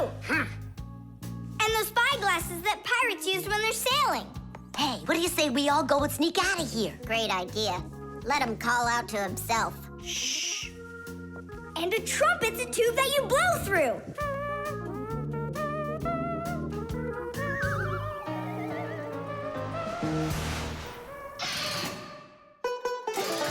Nolik is my younger brother. There's a lot he still doesn't know, but that doesn't stop him from getting involved in things he probably shouldn't. Unfortunately, that can get him into trouble. So, every once in a while, me or my parents have to rescue him. No, I wouldn't call Nolik a pest. He's just a bit curious. That's why he broke the #1 Fixie rule. Hide from humans. Nolik's the one who first became friends with Tom Thomas. Well, I was there too, but Nolik started it. Actually, first it was Grampus. Many years ago, he befriended Professor Eugenius. And after that, the professor let us have our school in his laboratory. So it turns out that Nolik is just like his grandfather.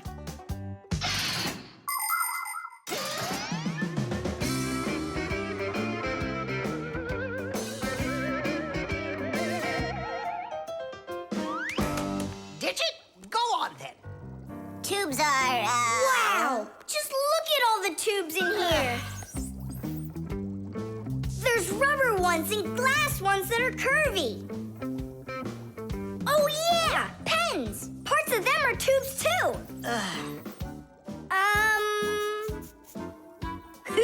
He stopped talking. He ran out of ideas. And those tube slides at the water park. The barrel of a rifle and the shell of a bullet. Those are tubes. Oh, there's a tube with a serious crack. And it's also dripping and hissing. It's dripping? Where? How can I show you when you kick me out of class? What's going on? Take a look. That tube up there is leaking. That's acid dripping out. Is that dangerous? It's awful. Any second now, it'll explode. Where did Professor Eugenius go? He went to eat a sandwich. So what do we do? It's a disaster. Don't panic. Fire, Verda. Go to that hose and shut off that valve. Simka, go get a pack-a-mat. We'll fix this pipe ourselves. It's very important to be sure that a pipe won't leak. But making pipes that won't leak isn't so easy. Pipes can be made by rolling up a sheet of metal and sealing it up. Unfortunately, the seam can break, and that's why people have figured out how to make pipes without seams. They do it by stretching out hot metal on special machines. And PVC pipes are squeezed out of hot plastic like pasta. When the plastic is cooled down, it hardens into a pipe. We fixed it just in time. Nolik, way to go there. Hey, Simka, where is he? Don't know. He finally left. Here I am. Nolik, I want to thank you for being alert, and I'd like you to join our class. Tadish! Only don't forget, in my class, students cannot answer unless they're called on. Now then, pipes and tubing. Digit, please continue. Well? But Nolik said all of them already. Nolik. Not all. A straw for drinking a shake is a tube, and some noodles are tubes made out of dough.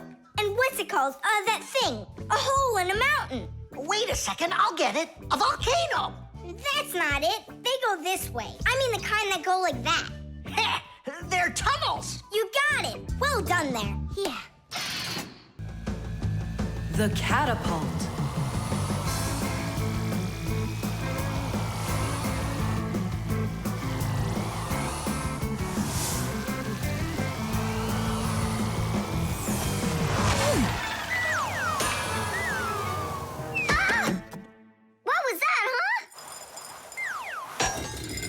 Strange. Tom Thomas isn't here. There's no way these toy soldiers could have shot it themselves. Now that was a good shot. It wasn't real long, and not high either. And off target. It was pretty awful. It was good, but awful. I got it. So what do we do? We need to raise it up a little higher. Hey, Fire, Nolik! Why in the world would you shoot at a Fixie? Fixies, they're supposed to be in school right now. Actually, I'm on my way to school. How about you, Fire? Why aren't you in class? Because there it's totally boring. But here, look at what a cool shooter we found. Ha! What did you call it? You've got no idea what this is. It's called a catapult, guys. A cat with gold eyes? It isn't a cat with gold eyes. It's a catapult, guys. Catapults are ancient propulsion machines. They were used to shoot stones, heavy arrows, or barrels with burning tar. The main part of the catapult is a special piece of rope. It is twisted very, very tightly like a spring. The rope is then wrapped around a big spoon. And then, if you pull the spoon back, put a stone in it, and let it go, the catapult fires a shot. Ooh, and the stone flies far, far away. Uh-huh. All right, so here we go. Ha! Came up short. What do you mean short? What are you aiming at? You'll see. The spoon needs to go further back. Just a little. Guys, you're gonna break the glass. Nolik, now push. All right. Yes, right on target. Now let's fly out into space. Wait, what space? What kind of flying? Who's gonna fly? I'm gonna fly. Right out the window. Right up to the moon. First fixin' onto the world, Nolik. Are you ready for your flight into space? Yes, sir. Nolik, get out of the spoon now. I'll be the first Fixie on the moon. Yeah. Nolik, enough of this. What kind of joke is this? It's not a joke at all. He's gonna fly into space. And how come it's not you? Because he's lighter. Hold on. Humans didn't go straight into space themselves. They sent dogs out there first. Nah, Chusaka's not gonna fit in here. Simka, why don't you go and let us finish? Fine, I will go. But only after Nolik finds himself a helmet. You're right about that. I'll go find a helmet.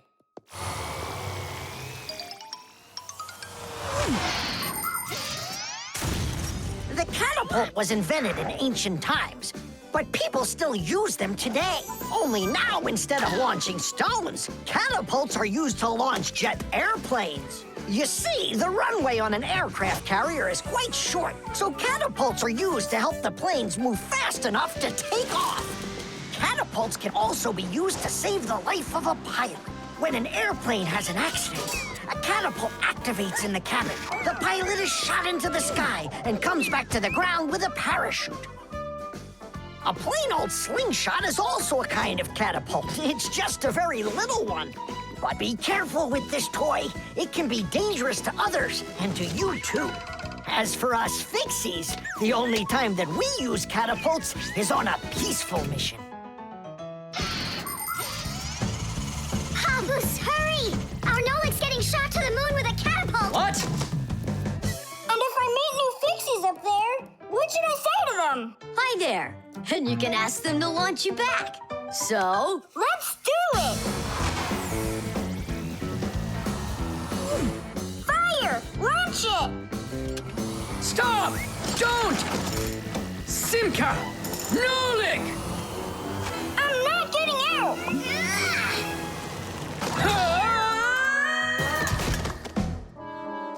Whew! We're alive. hooray! He flew all the way. Who flew away? To the moon?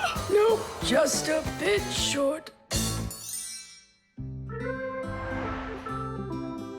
It's not our fault. You're just heavier than Nolik, and that's why you came up short. Papoose, maybe we can try one more time. What? Ugh.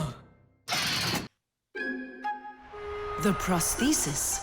Simka, over here. Take a look at what I found. It's a bear. Ooh. What bear did you find, Nolik? You know, it's the one Tom Thomas told us about. He was his best friend in the whole wide world. Until he became friends with you and me. What? Uh-huh. Let's try to wind him up.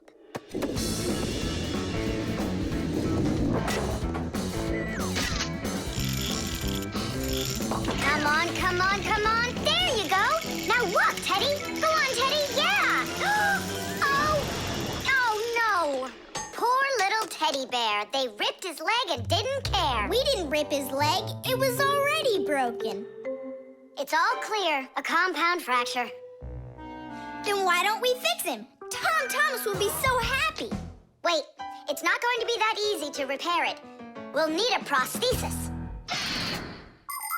The human body is built around a frame of bones and joints. And if you break one of the bones, it'll usually heal by itself. The broken bone will grow back together, and you'll be back to normal. But sometimes bones or joints can break so badly that it's impossible for them to heal. When this happens, they have to be replaced with an artificial part called a prosthesis. A prosthesis can replace more than a bone or a joint. It can be made to replace a whole arm or a leg. And where are we gonna get a prosthesis? I'm positive we can get it from Professor Eugenius. You're right. Help is on the way.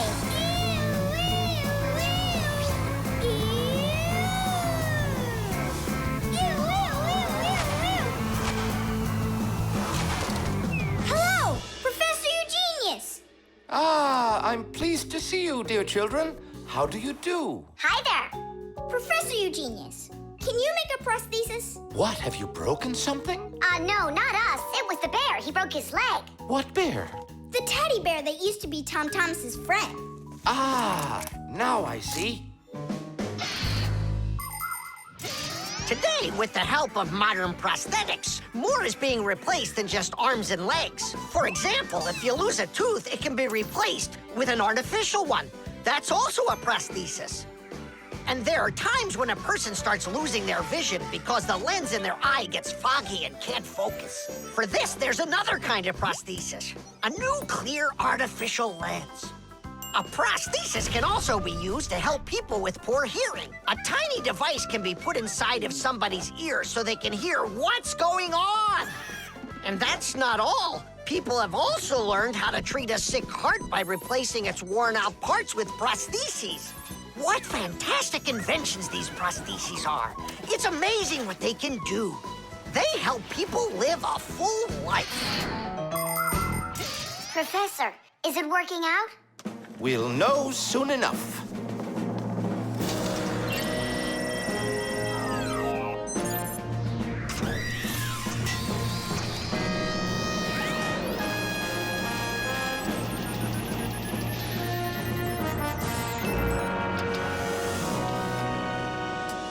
Done.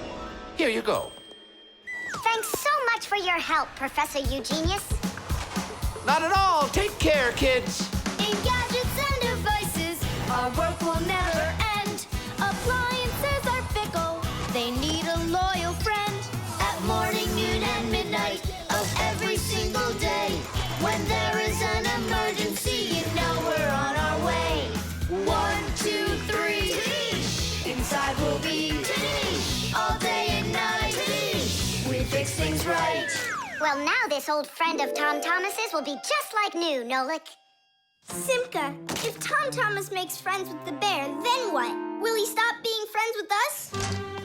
Hi, everybody. Hi there. Oh, my teddy bear. You found him for me. And you fixed him. Ah, thanks a lot.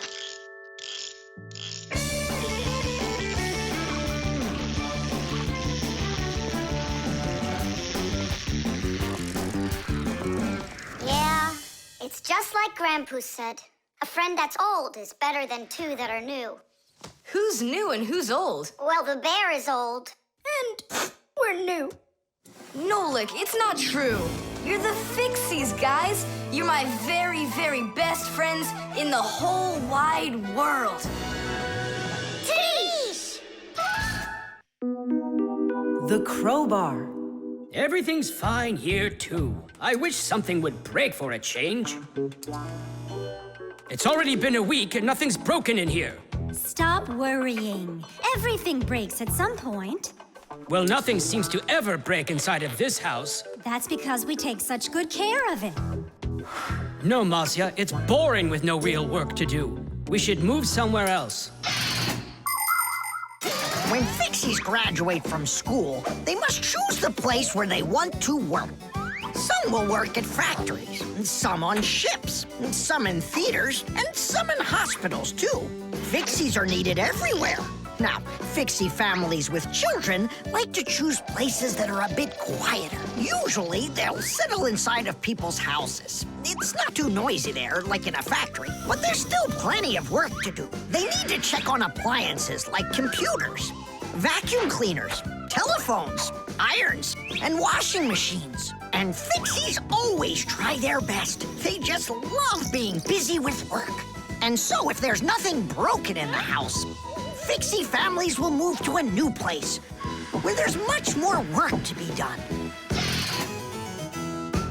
Nolik, did you hear that? I don't want to move anywhere. But think about the kids, dear. They've got their school and friends here. Do you like this friend of theirs? A human kid playing with Fixie kids. You know as well as I that it's just not right. All right, then. If nothing's broken down before the end of the day, that's all. We gotta move. Oh, no, I can't. Tom Thomas comes home the day after tomorrow, and we'd be gone by then. Pull yourself together. And I won't see him anymore at all? Nolik, I have an idea. What idea? If something happens to break down before the end of the day, then we're not moving.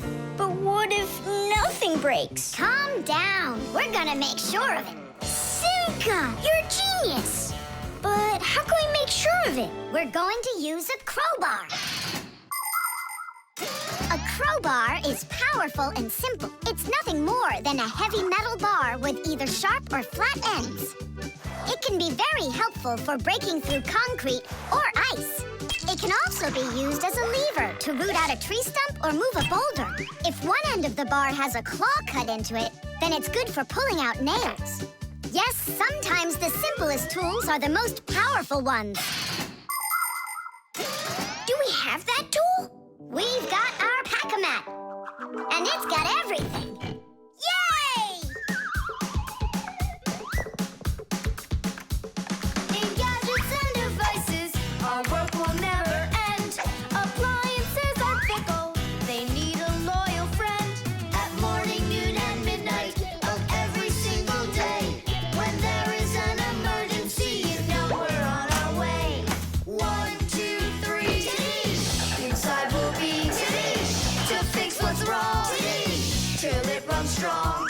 1, 2, 3. Inside we'll be all day and night. We fix things right. How about you let me try? Go on. Nolik! What are you thinking? I'm doing like you were doing. No, you're not. Now I'm confused. First off, whatever you break's gotta look like it broke all by itself. Oh, I gotcha. And second, you gotta break it in some way that can be fixed later. Did someone say something needs fixing? Or am I hearing things? Papas, we just found out that the television's broken down. Are you sure? Yeah. And one of the keys on the keyboard is stuck. For real? For real. And the clock's not running either. Oh ho! Masya, our life is getting back on the right track. Should we fix them? Yeah, what else? We are the Fixies. We live to keep on working, and work for us is fun. So we'll just keep on working, 'cause our work's never done. And deep inside of gadgets, if you look when it's dark, you might just see us race around like multicolored sparks. 1, 2, 3. Inside we'll be to fix what's wrong. Till it runs strong. 1, 2, 3. Inside we'll be all day and night. We fix things right. Tidish! Oh, that was a lot to do.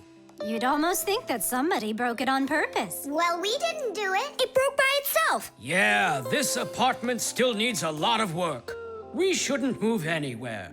I like it here. So do I. It's the best. See, we don't need to go anywhere. Nolik's cube. Tom Thomas, you'll be late for school if you don't stop.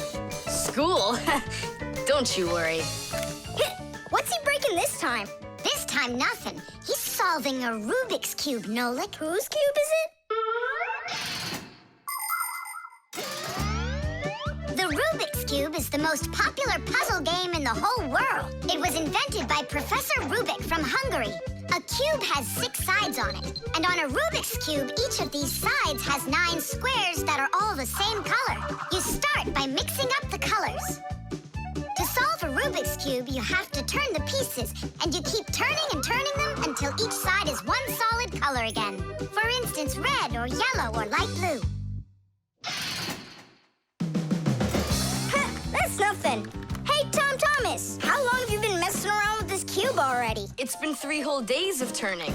3 whole days? We could solve that puzzle in 5 minutes, now couldn't we, Simka? Oh, really? Then go right ahead. I'm off to school. Well, you ready to show Tom Thomas who's boss? Just count me out. Hey, I thought you said Rubik's Cubes are easy to solve. I never said anything like that. This problem is all yours, Mr. Bragger. All right, I'll figure it out myself.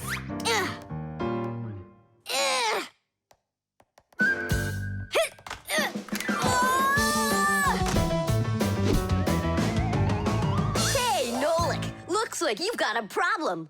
Oh, hi, Fire. No, I'm good. Just solving this Rubik's Cube. Yeah? Can I do it with you? What, you can do it? Of course I can. How hard can it be? You'll see for yourself. Try getting all the red squares on one side. Piece of cake. Now hold it tight. Great, I'm with you.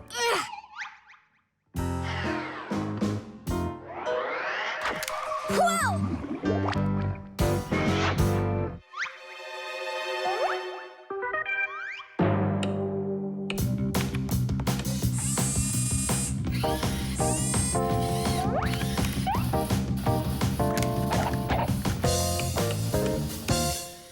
You mean like that?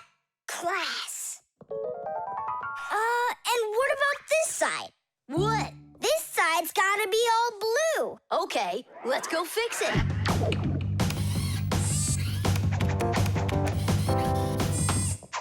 There, like you wanted. Now what happened to the red side? Huh? Simka was telling me that on each side there has to be one color. Oh, like Simka'd be able to do this? Simka can do it all. Well, if Simka can, then I can too.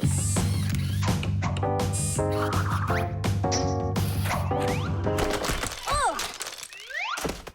Fire! You busted the cube! I didn't bust it. I took it apart. Now let's put it together. And not just any way, but the right way. Puzzles are toys, games, or problems that force you to use your mind in a clever and creative way. Take a labyrinth, for example. In a labyrinth, the challenge is to find the one way to get through a series of tangled corridors. Another fun puzzle is a jigsaw puzzle. Here, you need to put together a picture out of many little pieces. For this, you need to not only pay attention, but be patient. And there are all sorts of puzzles for the computer. One popular computer puzzle is Tetris. In Tetris, different shapes fall down the screen, and you have to think quickly to get them to line up into rows. And solving puzzles isn't only a great activity for people, it's good for Fixies, too. That's right, puzzles are like exercises for our brain. There, all done. Nolik, you better hurry, because Tom Thomas is on his way home. Hi there, Simka. Just take a look at this. We did it. I can't believe it.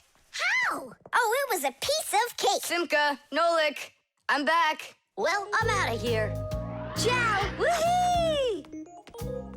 Wow, you really solved it. It was Nolik. Nolik, you are cool. So how? You see, first you break it apart into all of the pieces, and then you put it all back together. No. That's cheating. You gotta turn the cube, not take it apart. Now I'll solve this cube, honestly. I don't think you can. Why, so sure? I glued it together. How come? So you'll stop straining your brain with it. Now the cube will always be the right way. But if it doesn't turn, it's not a Rubik's Cube. Well, yeah. Now it's a Nolik's cube, right? 20, The armor. 23, 24, 25. Ready or not, here we come. I heard him. He ran into the hallway. You check the kitchen, Nolik, and I'll check the living room.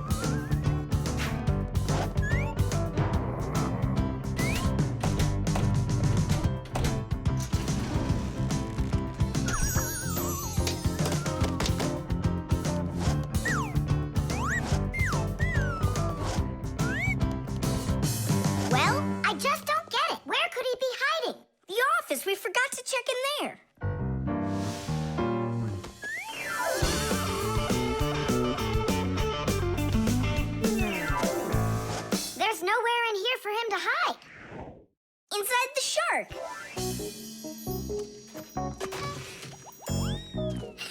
Nolik, Tom Thomas couldn't even fit half of himself inside of that shark. Yeah? Then in that huge vase. Uh-huh. He's all scrunched up in there and laughing at us. Oh! Simka! There, did you hear that? He is in there! There's no one, but I know that I heard a hee-hee. You imagined it. Let's go take a look in the bathroom. I imagined it. It's so stuffy inside this armor.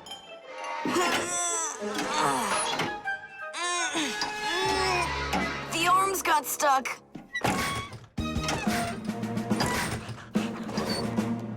Where else could he be? Who is that? Ah! Simka the Knight! He came to life! Well, how much longer are you gonna look for me?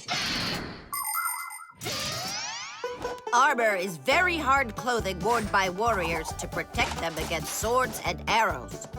People started making armor in ancient times, but the full body armor that knights wore didn't start until the Middle Ages. The armor worn by knights on horses was heavy. It could weigh 100 pounds, and if a knight got knocked off of his horse, he'd need help to get back up again. By the way, the knights' horses, they wore their own heavy set of armor for protection. Hey, did you turn into statues? Tom Thomas? Is that you in there? Who else? Lift up this visor, I can barely breathe. And how come we should do it? 'Cause I can't. Don't you see? My arms got stuck. We see. You look funny. Funny to you, but now I'm stuck and I can't get out of here. Come on, help me out, please. Great! Chusaka's just what we need right now. Chusaka, what's wrong with you? It's me. Hey, stop it.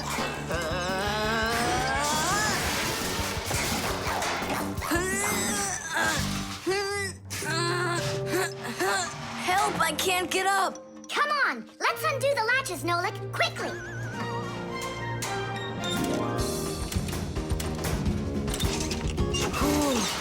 Thanks for helping me. It was nothing. I couldn't have done it without you. Let's put the night back together. Uh-huh. Before Dad gets back. Protective clothing isn't just for people who are fighting in battles. Travelers put on special nets to protect themselves against mosquitoes and gnats. And beekeepers wear protective clothes too. If they had nothing to protect them from bee stings, their job would be quite painful. Without their protective clothing, it would be impossible for firefighters to go into burning buildings and save people. And how could astronauts go into outer space without special clothing? It's freezing up there and there's no air to breathe at all. And that's why they wear a special costume called a spacesuit when they travel. The spacesuit not only protects astronauts from the cold, but supplies them with air so they can breathe. By the way, the Fixies also wear protective clothing so they can stay safe while they work. Well, there. Did we get it right? It looks like we got it right. Only, where's the helmet? Nolik went to get it. Tom Thomas! Helmet delivery! Thanks there, Chusaka. Whoa there, Warhorse. Calm yourself down. There we go. It's all back in place again. Too bad that your knight looks like a ballerina twirling around. You see, his arm. I can't move it. It's stuck. Here's what we'll do. Give him something to hold.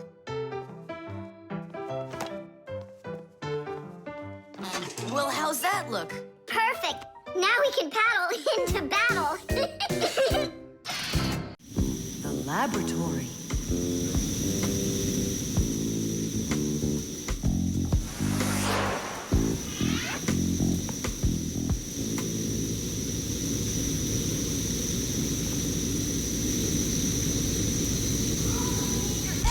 You've got to get to the school right away. What did he say? That we've got to get to the school. How come? Did you hear why? I didn't, did you? I wonder if Simka didn't go to school today. Or if Nolik got into some kind of mischief. Oh, I'm worried this is something serious. La la la la la la. And that's 5, 6. I like this hairstyle. 7, 8. Hi there. Hello, Verda. Where's Grampus? I'm not positive, but go and look in the chemistry area over there. Over in chemistry? Tell us, was Nolik doing anything wrong today? Nolik? He's always fooling around. Right. So we're not here for anything Nolik did. Maybe something awful happened to him. Like what? Well, how about anything? This isn't just a school for Fixies. This is a laboratory. The laboratory where Professor Eugenius works is always humming. In the mechanical zone, Professor Eugenius tests all sorts of different devices to see how well they are made. In the chemistry zone, he conducts experiments on the quality and safety of food. In the electrical zone, he repairs electrical devices and checks their safety. Unfortunately, the professor can be absent-minded, and that can cause things in his laboratory to bubble, spark, or even explode.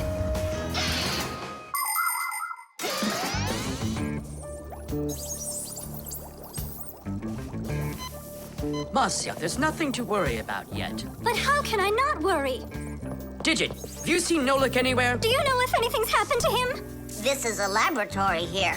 Who knows what could happen to anyone? Like what? What are you saying? Like that.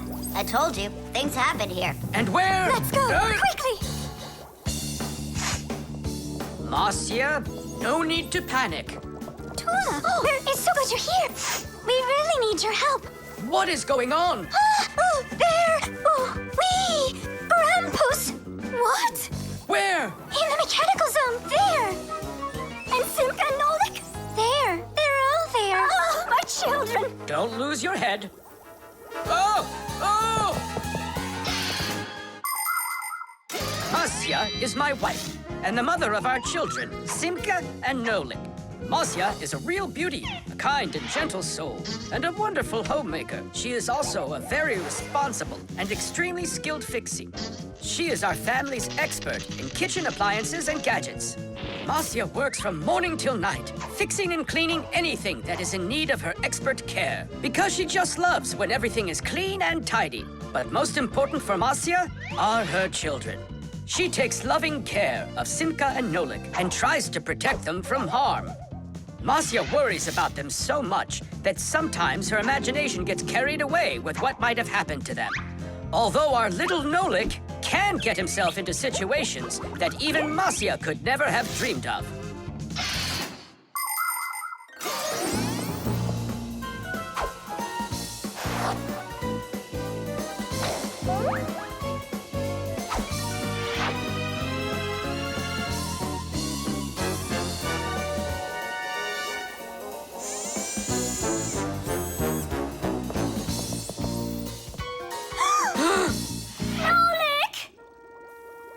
Tight! We'll save you! Hey! You're alive! What's going on? I don't need to be saved from anything. So it's Simka we need to save, not you? I don't need saving either. I'm fine. And what are you so worried about? Everyone's alive. Then why did you make us come here? I need you to help with a little accident we had. Nolik, was this your fault? Oh, no, it's not Nolik's fault. Quite the opposite. He was trying to help me fix it. Papoose, we need you to help us with one of the pieces that we couldn't get back in place. This one? Tadish! Oh, a perfect repair. Huh, that was really the only reason we had to rush here? Why not? There was just no way we could let this wait, so I sent for you. But Fire said... Why Fire? Why is it always Fire? How come you had to scare us so badly? I'm not the one who scared you. You did that all by yourselves. Reflexes. Add this to that. Now what do you get?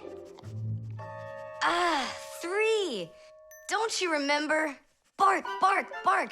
All you have to do is bark 3 times. That's too hard a trick for Chusaka. Maybe you could teach her to jump through a hoop. I already tried. She just sits there. Come on, Chusaka, give it a try. Try showing her this sugar. Chusaka! Alley-oop! Come on, jump! See you, Tom Thomas. It's time for us to go to school. See you later, animal tamer. Great job, Chusaka. Our lesson for today is on the subject of reflexes. I'll write it here for you. What's the lesson? Someone's late again. Ah, colleague, my glasses are gone. Are they here? They're right there on your forehead. Ooh, how about that? Forgive me for interrupting. Let's continue our class. And so... Thanks so much.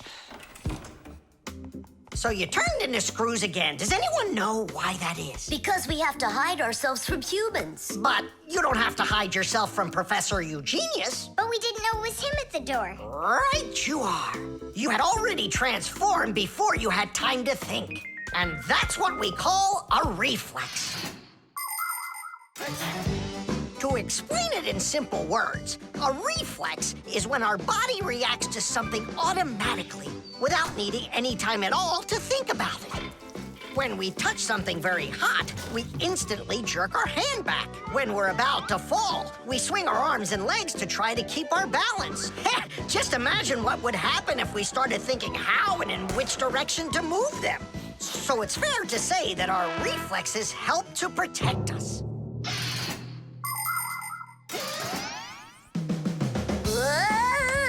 No kidding. They protect us. Ugh, my nose itches.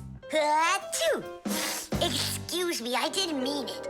Professor, sneeze. Is that also a reflex? It most certainly is one. Fire didn't want to, but then his nose tickled and achoo. Bless you, too. Thank you. And do dogs also have reflexes? Of course dogs have reflexes. All animals do. Yeah. It's something all good animal trainers know. They use the animals' reflexes to teach them tricks.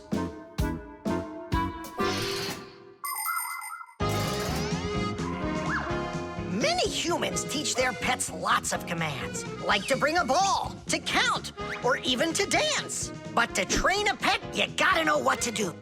A good animal trainer always has plenty of treats handy. As soon as an animal follows a command correctly, like standing on its hind legs or jumping over a hurdle, the animal gets a treat. And then the trainer makes a unique signal right away, like clicking his fingers or blowing a whistle.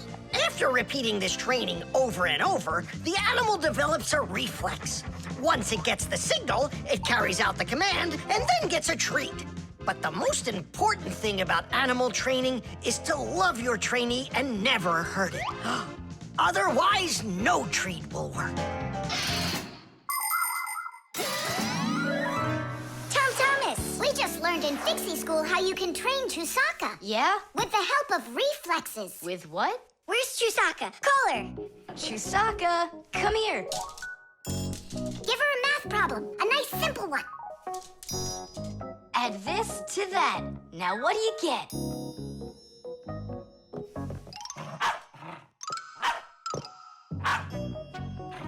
It's a miracle! 3!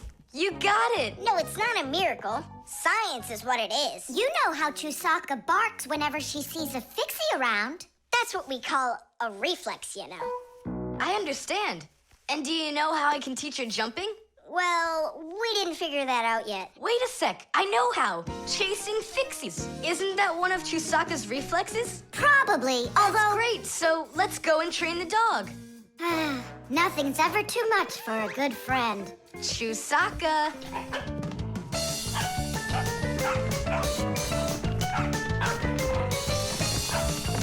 It's pretty tough work being a dog trainer.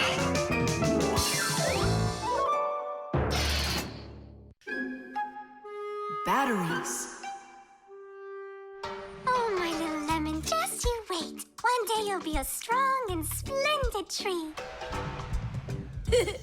She's talking with a flower pot. Oh, you scared me. Do you like it? Like what? My seedling, don't you see? It will grow into a huge tree. And there, amongst the green leaves, will be beautiful yellow lemons. Class! From that thing? Lemons? Oh, yeah. It'll grow into a tree. All it needs for that is to gather energy. Get energy from where? From our sun. The sun? It'll be so slow. Oh, batteries would be faster than the sun. Batteries? I really don't think so. Tula, do you know how much energy they have?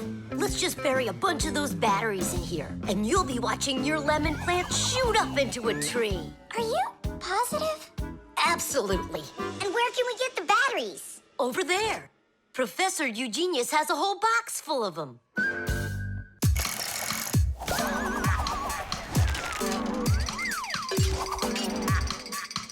Batteries, batteries.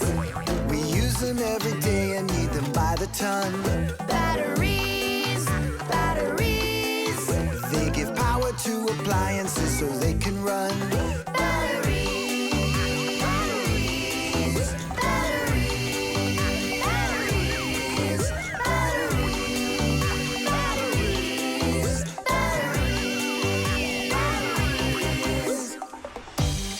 That does it. We'll be seeing the first lemons before the week's over. The first battery in the world was made in Italy more than 200 years ago. When two different kinds of metal were placed in salty water, electricity started flowing through a wire from one piece of metal to the other. Many years have passed since then, but batteries still work in pretty much the same way. Today, you can find batteries being used for electricity just about everywhere. Tiny batteries are used inside of wristwatches, while big batteries can power cars and even ships. With new batteries being produced by the millions, we have to think, how should we get rid of the old ones? You can't just throw away batteries because they'll poison our soil and water. The best way to dispose of batteries is to take them to a special collection station that sends them to factories for recycling. Yes, it's a terrible idea to bury batteries. You can kill any plants that are growing there. And this is the very reason why Professor Eugenius puts all of his used batteries in that box over there, so he can dispose of them properly. Hey, where are they? Oh, my seedling. We harmed you.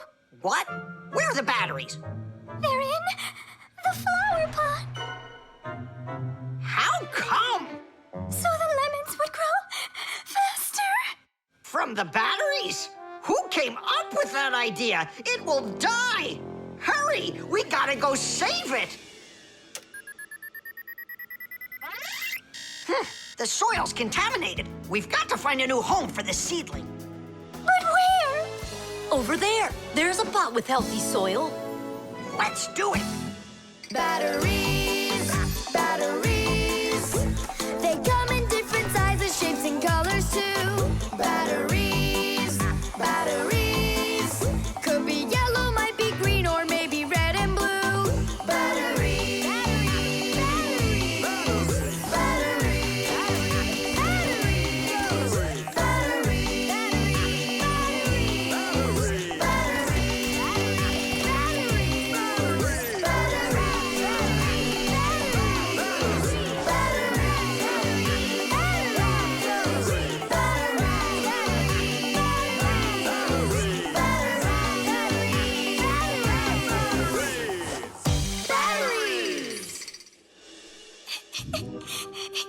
Don't cry, Tula.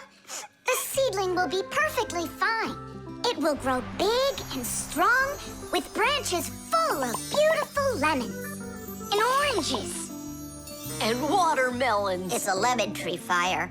Will you ever stop going too far, like with the batteries? Well, anyhow, batteries are cool, right? Look how many appliances can't work without them. You're right. Appliances can't work. Look, the seedlings coming back to life. It really is. Tula, tell us, isn't it splendid? Splendid. The clocks. Go around. Left side. That's crazy, you'll crash. No, I won't. See, I told ya. What? Huh? Nothing. Now you talk with your computer like it's your friend. Listen, that's enough playing for today. Oh, Mom, just a little more. I'll give you half an hour while I cook dinner, and that'll be enough for today with the computer.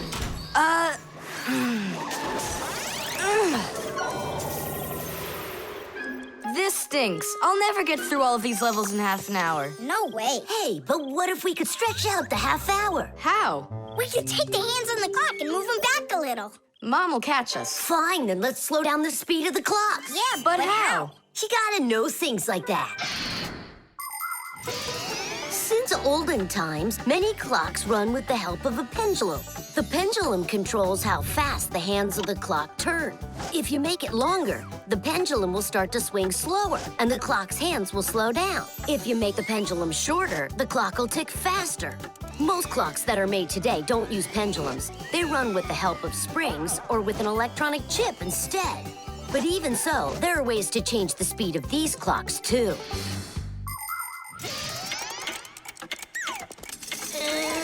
Push it! Wow, you did it! It's amazing how much slower it is. That'll give you lots of time to play. But now you gotta slow down the clocks in the kitchen. Yeah, and every other clock you got.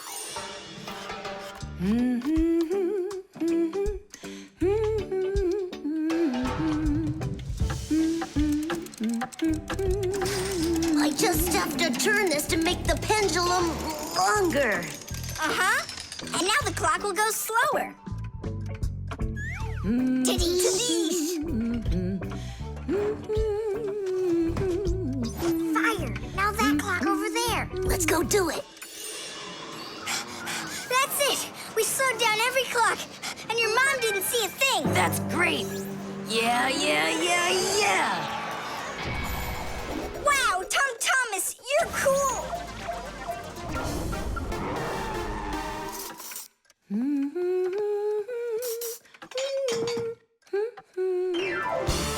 Amazing! He got another one! Awesome!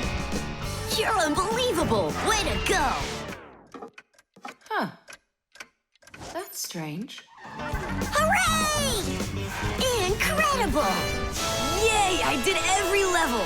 Oh, thanks. You're both just... The time masters of the universe! Yeah, but I'm getting really hungry, and Mom hasn't called me for dinner. Because a half hour hasn't passed on the clock. Hey, do you smell that?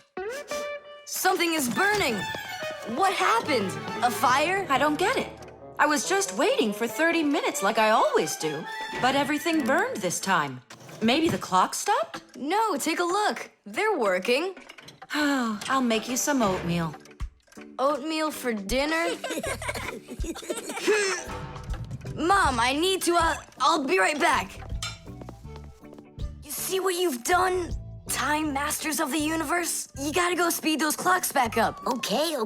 We'll speed them up. They'll be caught up in no time. Humans have come up with lots of different ways to measure time. For example, if you stand a stick in the ground, you can measure the time of day by watching where its shadow falls. That's a very simple clock called a sundial. Another simple and ancient clock is a water clock. It keeps track of time by measuring how much water has poured out of it. And if the clock uses sand instead of water, it's called an hourglass. But humans weren't able to accurately keep track of the time until they invented mechanical clocks. They come in all sorts of sizes, from grandfather clocks to watches worn around the wrist. Today, we also have easy-to-read and accurate electronic watches and clocks. But the most accurate clock of them all is the atomic clock. It tells the entire world the exact time.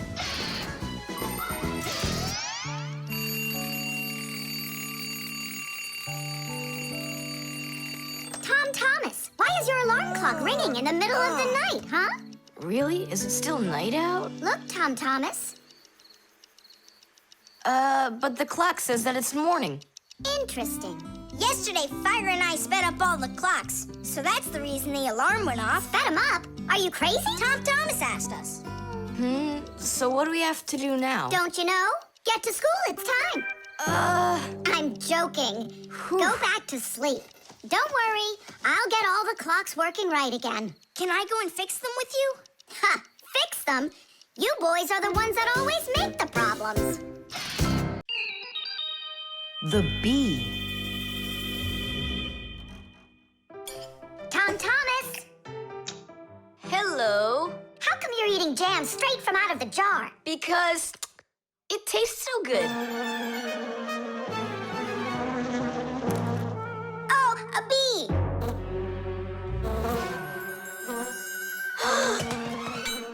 Shoo! Get out of here! Leave it alone! It's just a plain old bee! Well, I was bitten by one of those plain old bees once. Tom Thomas, don't do it! Go away, you pest! Flies are pests. Bees are very helpful and useful. How can a bee ever help us out? Bees are hard workers. They are constantly collecting nectar from flowers. Flying from flower to flower, bees transport pollen on their bellies. Thanks to this process of pollination, flowers produce fruit and seeds. In other words, bees help plants reproduce. The bees use the nectar they collect to make that delicious sweet honey loved by kids of all ages. And bee honey is not only delicious, it's also nutritious. So I'm still afraid of it. What if it bites me? Bees don't bite, by the way. They sting ya.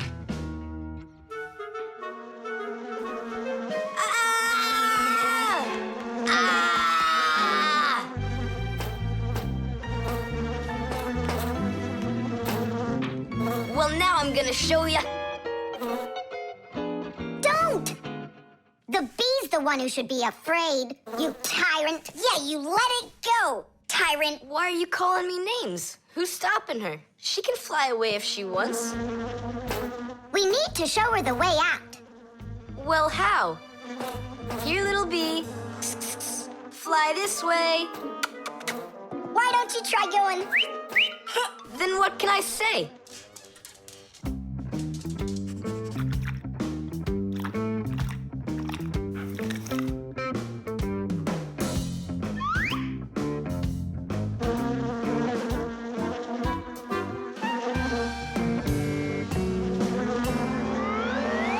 Chusaka, don't move. It'll sting you. It doesn't want to sting. Both of you like to eat sweets. You like eating jam, and so does the bee. Why don't you carry Chusaka to the window?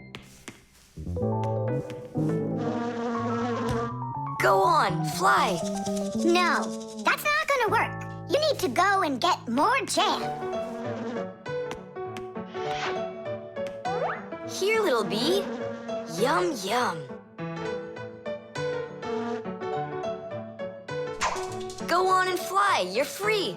Let her eat first. Don't be greedy. I'm not being greedy. If she eats, she can make honey out of your jam. Long ago, people could only collect honey by destroying the nests of wild bees. And that went on until someone came up with the idea of taming those insects. They started by leaving enough honey for the bees to survive through the winter. People took care of bees in these hollows until they learned to build small houses for them called beehives. And a town made of these bee houses is called an apiary. Bees live and work together in the beehives making honey, while beekeepers take care of the bees and collect the honey. Bees are real team players. They tell each other where the best flowers grow. Do you know how they do it? One of the bees does a dance, and then the rest of the bees watch the dance and learn where they need to fly. You poor thing. Tom Thomas tired you out. I told you there's nothing to be afraid of. You see? She's just so nice and kind. I'm not afraid of her. She wouldn't let me eat my jam, that's all. Well, now it's time for you to fly away. Whoa! She's playing rough here. I want to try. Nolik. You're too little. You'll have to grow to do this job. Whoa, whoa, whoa. Calm down now. Now let's fly. Hey, Simka, the window's back there. I can see that without you. So how can I get you to turn around? Cool! Hooray! She's listening to me! Phew! Woohoo! Don't miss the window!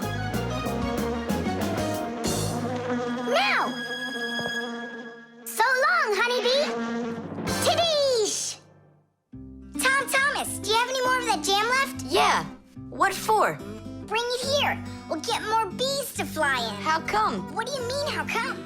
Because it's my turn for a bee ride. The draftsman. Pew! Ha! Huh? What? Hi there, Tom Thomas. What are you drawing? I'm not drawing. This is called drafting. What's the difference? Tell me, is that a circle? Sure is. And that? It's a circle, too. Only it's a rounder one. Of course. That's because I drafted it with a compass. And now I've got a real target. So now I'll load my dart gun. Whoa! Why'd you shoot that thing at me? It was the gun. I didn't even pull the trigger. What? Did it break?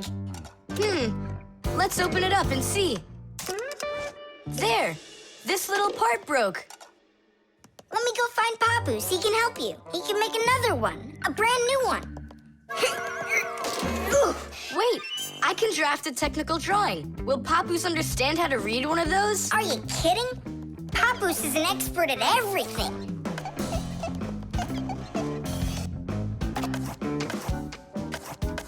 Done. Wow, Tom Thomas, you're a real technical drawer. A draftsman, Nolik. That's what they call it. Try drawing a perfect circle by hand. Can't do it, huh? Well, with the help of a drafting compass, your circle will turn out great. Just put the needle point in the center and turn the compass, and it's done. A compass is only one of the many different tools for drafting. For example, if you need to draw a straight line, use a ruler. And if you need to draft a frame for your picture, you can use a triangle. First draft one side, and then the other. And then to finish your frame, just turn the triangle upside down and draft the two remaining sides. You'll get a perfectly squared frame. There are also drafting instruments for making curved lines. They are called irregular curves, or French curves. But actually, now people use computers more and more for drafting technical drawings. Papoose! Huh? What happened? We really need your help. One of the parts broke in Tom Thomas's dart gun. Could you make it? What kind of part exactly? Look, here's a technical drawing. So, you even got a technical drawing. Very good then, let's take a look at it.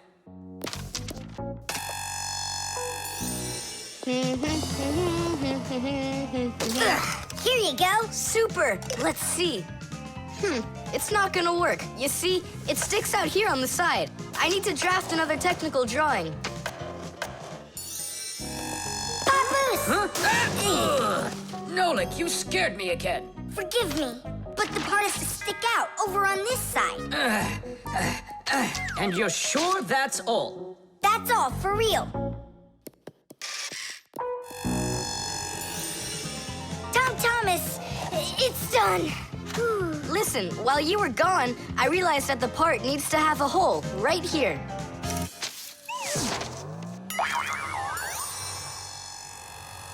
Papoose? Again? Sorry about this, but there's a hole in this thing, too. A technical drawing is a special kind of drawing. It has to precisely describe the thing that needs to be made. To do that, the drawing must be very accurately drafted and include all of the measurements. And that's not all.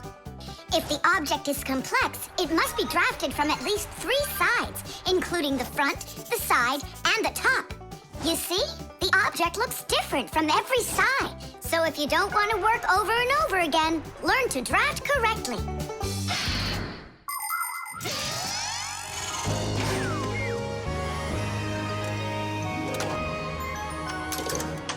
Kaboom. It works. Bullseye! And all thanks to our technical drawings. Yeah, after 3 tries, right? Some draftsman you are. Now I can draft all sorts of technical drawings. Even one of you if you'd like. No, don't bother. Hey! Great. That tickles. Now do me a favor and turn. Hey, what are you doing there? Just stop. What's going on? Now I think I got it. It's done. And what's that circle for, huh? That's the top view. You know what, Simka? That's what you really look like from up here. Nolik, take this over to Papus. He can use it to make another Simka. No thanks, Tom Thomas. For me, 1 Simka's enough. The wires. Quiet down. Get ready for your lesson. Be quiet. Quiet down, please. Oh, it's so hot here. In today's class, we'll learn about... Whoa! What was that, huh? It must have been an earthquake. Yeah, it was an earthquake. Hooray! Sorry there, Professor. Ooh, I have to find an outlet so I can plug in this fan. Ooh, it feels terribly hot. It sure does. Well, keep looking. You'll find one.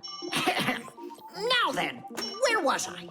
Oh, right. Today, No, it's impossible. In this whole laboratory, there isn't one free outlet. Look at this. Just pull out one of these wires and then you'll have a free outlet. I can't. I fear I could pull out a plug for something important. Volt himself would get all tangled up in these wires. Whew. Don't worry about it, Professor Eugenius. We'll find a free outlet for you. that's right, my colleague. A cup of tea will do you good, so just go relax. Thank you, my colleague. And as always, I'm eternally grateful. Fixies have opened schools for their children in all sorts of different places, like factories, stores, and warehouses. Anywhere where there's lots of machines and appliances and places to hide from humans. And this is where we hold our school, right here inside the laboratory of Professor Eugenius. It's a fantastic place for me to hold class. Every day, new devices, materials, toys, and even food are brought here for examination. And there are lots of scientific devices and tools to study here as well. But most importantly, we never need to hide from the head of the laboratory. Because my colleague, Professor Eugenius, is someone I'm proud to call a friend. He loves Fixies, helps us anytime we need, and will never let our secret out. What should we do first? We have to start out with pulling apart these wires. That'll take a second. Over here! No, here! Nolik, come help! Let's do this! Come on, come on, come on, come on, come on, just one more time! Stop it! I can't get out! Loosen the wires! We need to pull out this one! Stop this nonsense, will ya?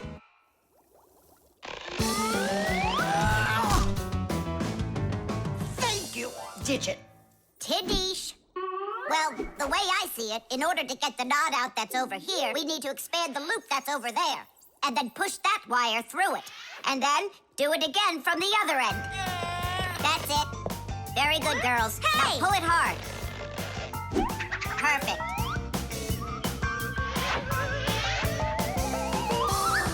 Hey, check it out! This green wire up here isn't plugged into anything. Then no one's using it. So that means we should go and pull it out from the outlet. Got it!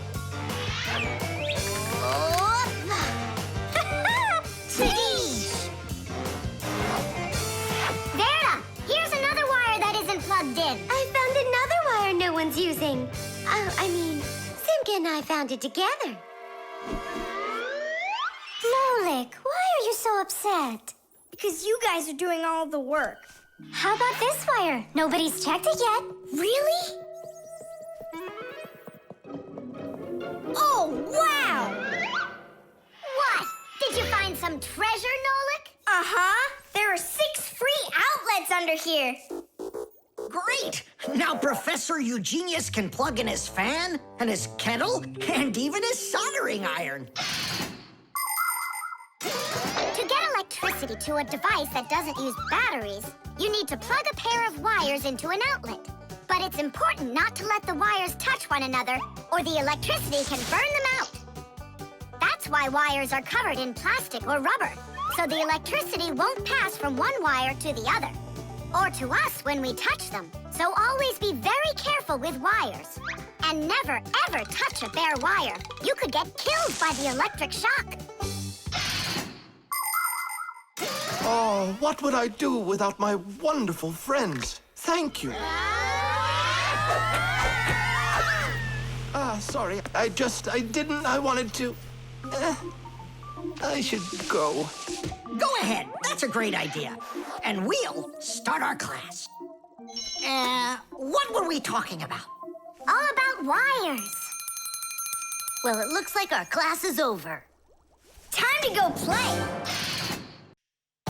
The baby monitor.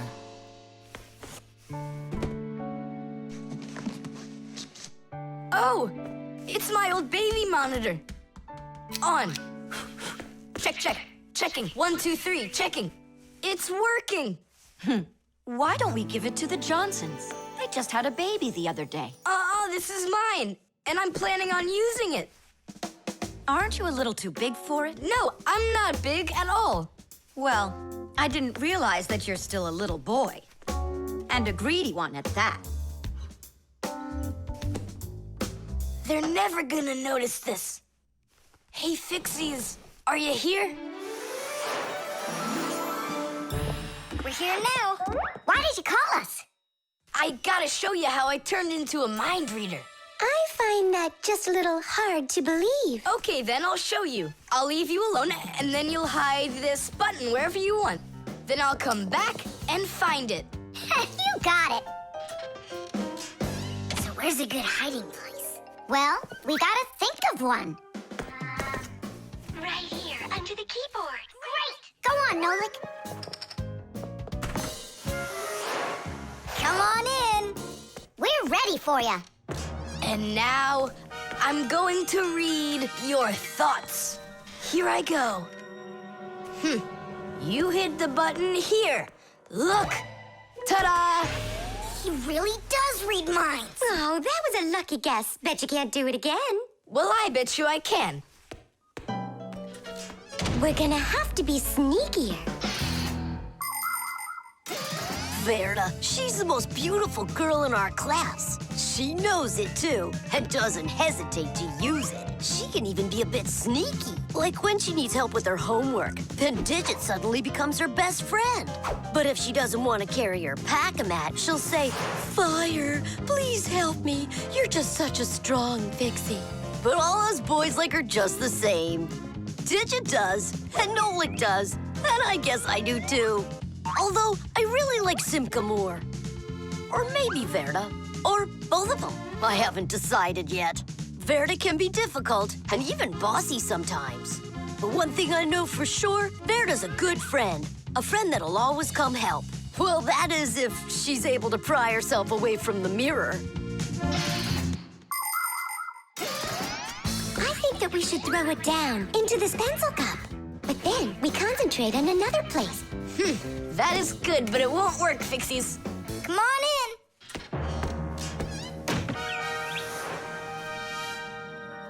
Uh-huh. Aha! It's in here. Tidish? Simka, were you thinking about the cup? No, I swear. And my mind was blank. Then who did, huh? Uh-huh. Tom Thomas, what do you say we go again? As many times as you want. Shh, I know how he's been doing all of this. It's a baby monitor. That's how we can hear what we're saying. I don't get it.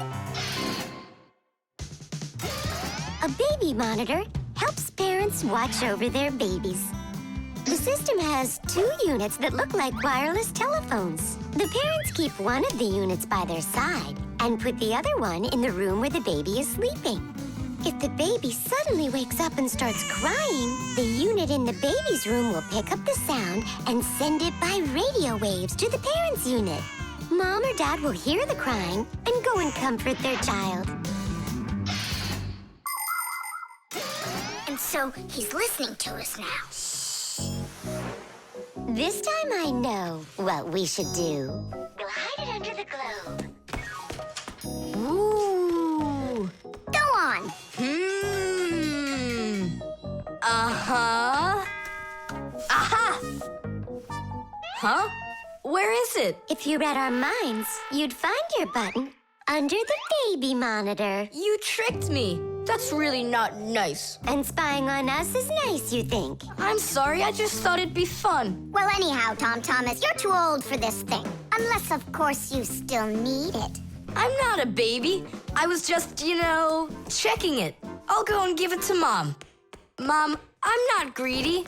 About what? Let's give this monitor to the Johnsons, and this car is for their baby boy. I don't think that baby's big enough yet for your car. So what? Soon he's gonna get bigger and become a big boy, right? Like me. Knots.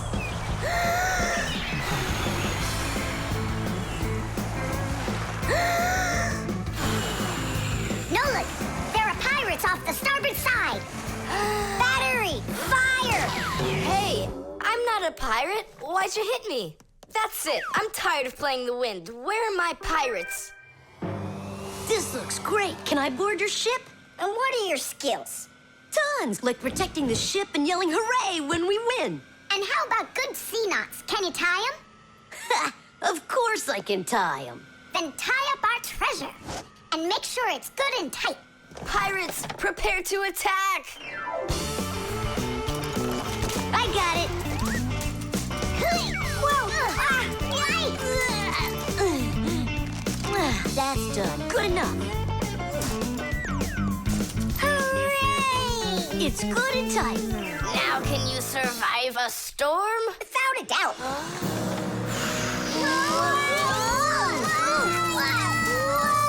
Our treasure! It's sunk into the sea. That was my mom's necklace we sunk. I'll pick it all up, don't worry. No, thank you. We'll manage ourselves. He calls himself a sailor. Go and learn to tie some knots. Try tying 2 ropes into a knot. You think it's easy? A badly tied knot will untie itself before you know it. Here's one way to tie it right. First, cross over the 2 ends like this. Now, to finish the knot, you've got to cross them over again. But not this way. It's got to be in the opposite direction. When it's done, it looks like one loop inside another. This kind of knot is called a square knot. And it won't untie as long as you tie it right. And that's just one of the many kinds of knots a sailor has to learn.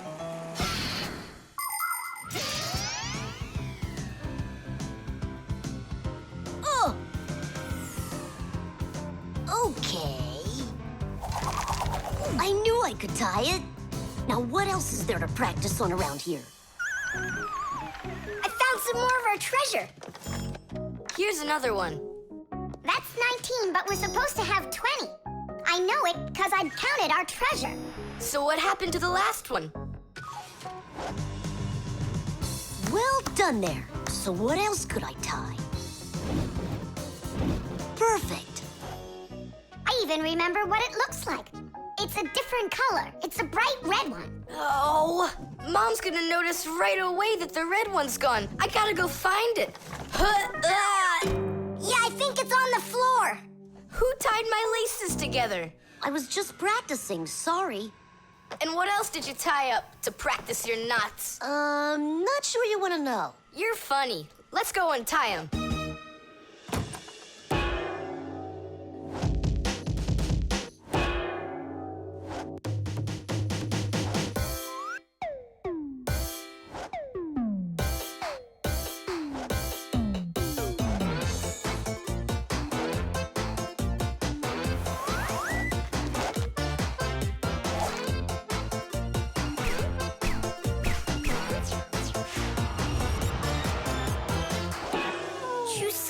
Don't look at me that way. I'm scared. She's just staring at her own whiskers, Nolik. And what have you done to her whiskers? Well, I tied them with the square knot. Fire, you're just a blockhead. And why don't you tell us what else you've done?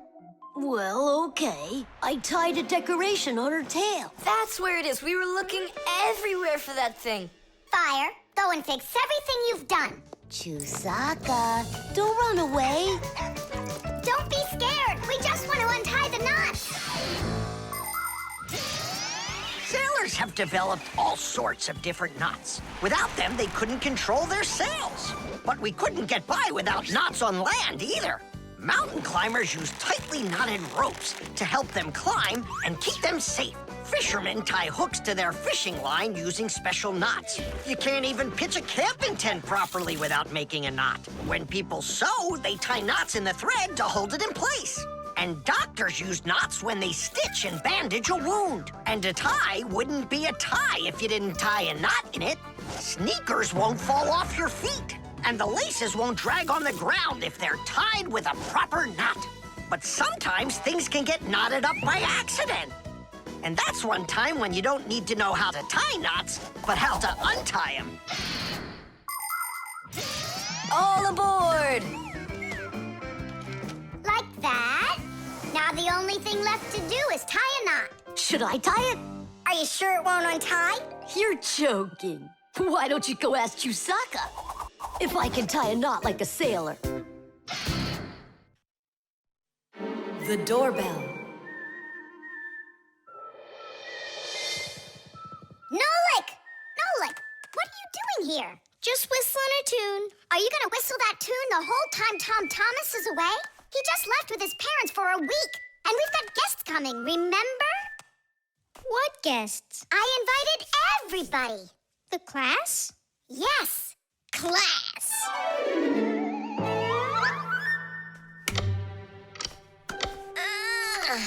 Are they sleeping in there what, huh? First they invite us, and now they don't want to let us in? I'll share the present with you then. Fire. Maybe you'll get it to work now. When they get here, they'll ring the bell. How come? Why don't they just do what they always do and climb through the keyhole? No way. It's not that simple, Nolik. Today they're our guests. Ah. The guests ring the bell, and the hosts let them in the house. It doesn't ring. You think the doorbell's broken? I say we go fix it. Before we fix anything, we need to know what went wrong with it. First we'll fix it, and then we'll know what it was. Back in the olden days, people would hang a bell over their doors with a string, and guests would tug on it to make it ring. Today, doorbells are electric, and they make all sorts of different sounds. Some buzz, some ring, and some even chirp like birds. The sound comes from a box inside the house called a chime. To make the chime ring, you push a button that's located outside. The button works just like a light switch, but instead of turning on light, it turns on sound. Verda, will you join me? Whoop! I gotta think about this. Yeah. Simka! You think your guests are gonna come at all? Simka! Tula? Hey! The doorbell doesn't work. It must be broken. That's odd. We heard it ring this morning. Nolik, let's go. First, we'll examine the contacts. Yep, good and tight. Okay, let's check the speaker.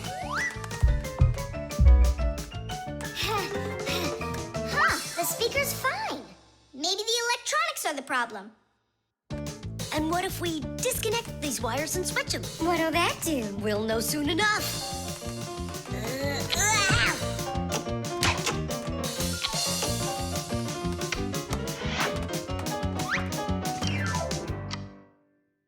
You know what? Why don't we connect the wires straight together? Isn't that dangerous? We'll find out. Don't worry, nothing happened yet. Fire. He's the engine of our class. He's the fastest, the nimblest, and the bravest.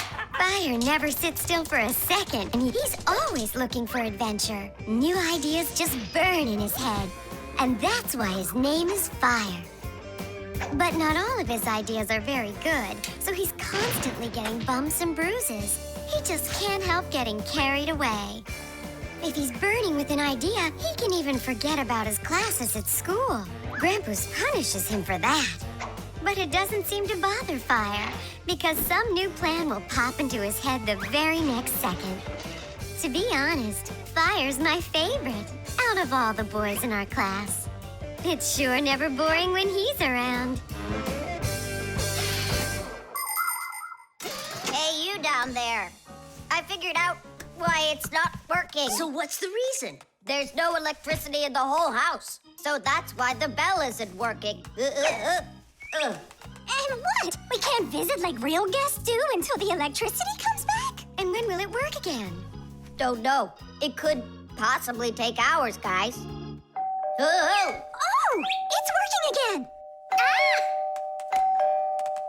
Enough ringing! Hey, Fire, quit fooling around! He's not fooling around! It's not me, see? Then who's ringing it? I don't know. Well, I know. The doorbell's ringing because Fire connected the wires together. True, but I'll fix that right now. Ha! Your guests sure are noisy. Yeah, thank goodness the humans aren't home right now. Hello? Hello there, dear guests. Let yourself into our home through the keyhole. So, should we go in? Go where? Go inside. Nah, that's not how guests act. So what do we do? Real guests always ring the bell. Okay, hold me tight. Hup. The camera.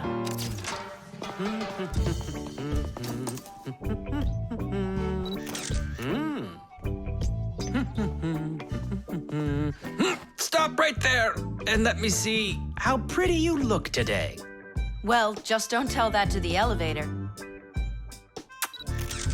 Bye-bye. Check it out, Nolik. Class, huh? You're not gonna get in trouble for doing that? No. My dad gave me permission to take a few pictures with his camera. No, I mean the picture. You're sure that your mom and dad will like that you took it without asking for permission? But look, what a good picture. You know what, Tom Thomas? You're like a regular paparazzi or something. Paparazzi? They're the ones that take one photo and get millions, aren't they? You're right. And don't care about anyone except their photo paparazzis. Did you ever wonder how a photo camera works? Let's say you want to take a picture of nature. The light that's outside goes into the camera's lens.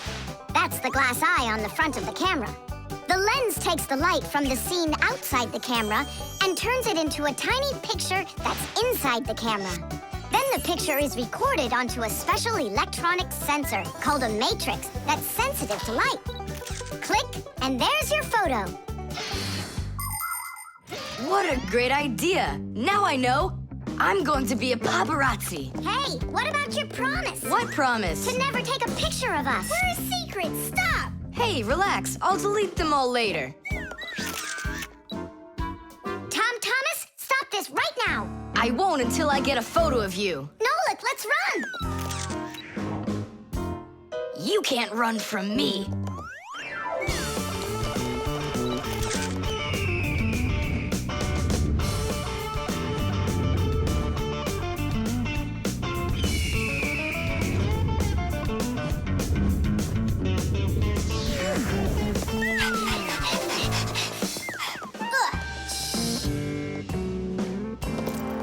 Chusaka? Aha! I've gotcha! The story of the century. The monster and its prey.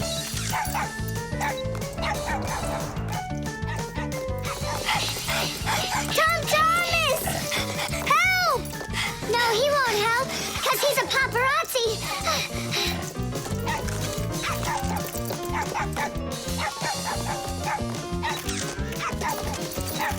Yes! I got it! That's my best photo yet!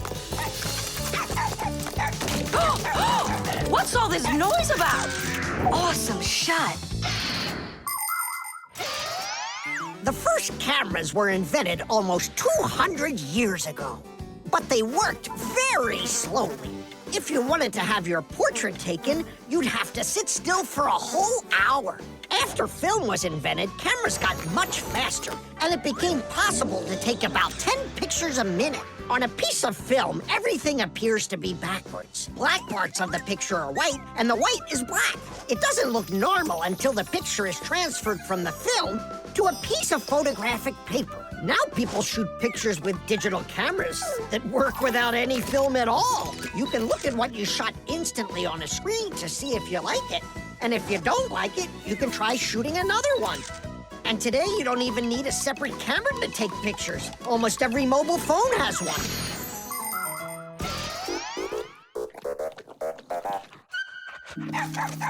Simka Nolik, are you in there?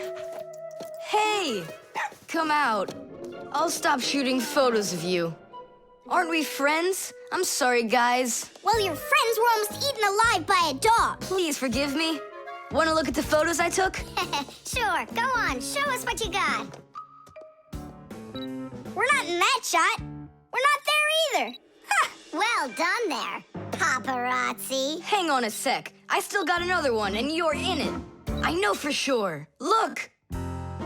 I'm zooming in. It's impossible. I don't believe it. It's possible. But when did you have time to turn into screws? The same time you were pushing the button. When we're scared, we can change faster than the blink of an eye. You lost. Paparazzi. And what are you gonna do with your millions, Mr. Paparazzi? Would you please stop calling me that? You got it, after every one of those photos is thrown away. All right, I'll delete them. And do I have to delete this one too? No, keep it. It's a great shot. I never even saw you take it.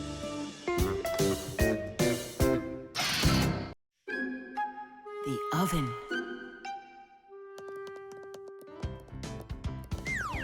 Now here he is, our death-defying acrobat. Nolik, don't! I'm not Nolik, I'm an acrobat. You're going to fall. I'm not going to. I see. Every single time with him, it's the same old story. He gets himself into trouble, and I've got to get him out of it. No, I'm falling. Whoa! Hold on! I'm just joking. Nolik, you're a knucklehead. Simka, Tula, we're down here. Look who's in trouble this time, huh? This isn't funny at all. Need some help? We can manage this ourselves. Right, Tula? Well, all right then. See you later. We gotta get out of here. Tom Thomas's mom is coming. Hide!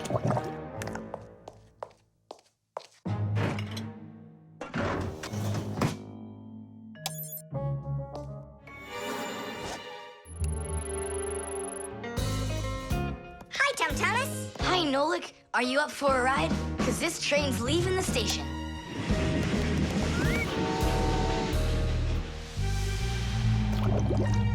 Nice place. It's the oven. It's beautiful in here and not hot at all. Splendid. It isn't hot right now because it only started warming up.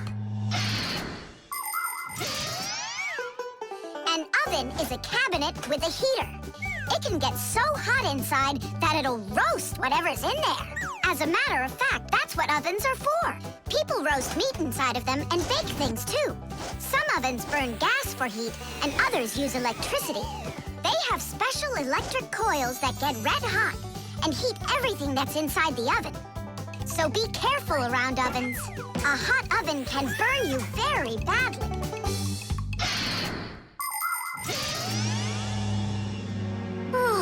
It really is getting so hot. We gotta get out of this oven right away. Simka, we're about to get roasted in here. Yeah, inside of a fresh-baked Fixie cake. I don't want to. You think I do?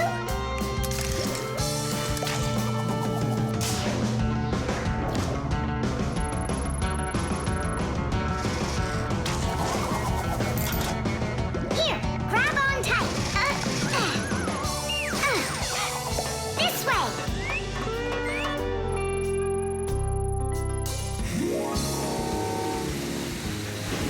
Be careful, you'll fall off. You're just like Simka. She told me the same thing, and then she was the one who fell right into the batter, together with Tula. What? They both fell in the dough? Oh, yeah, and they're probably still stuck in there, too. Tom Thomas, the cake's fresh out of the oven. Do you want to try some? Where could they be, huh? I don't know. Maybe they're inside the cake. They could have turned into screws. We gotta find them. Hey, what are you doing? Eat. Stop playing. Hey, watch out. You could break your teeth. The first ovens in ancient homes were nothing more than simple fire pits where people cooked on hot coals. Later on, the stove was invented. Every house had a stove made out of stone, clay, or cast iron. People would burn wood or coal in them. These stoves produced enough heat to make soup or bake a cake. And then in the 19th century, the gas stove was invented. Gas stoves are much more practical than wood-burning stoves. 1 second and the gas is burning. A few more minutes and the water's boiling. They're very convenient, but they can also be dangerous because if the pipes aren't in good condition, there can be an explosion. Today, there are also stoves and ovens that run with electricity. They use electric heating elements for frying, boiling, or baking foods without fire at all.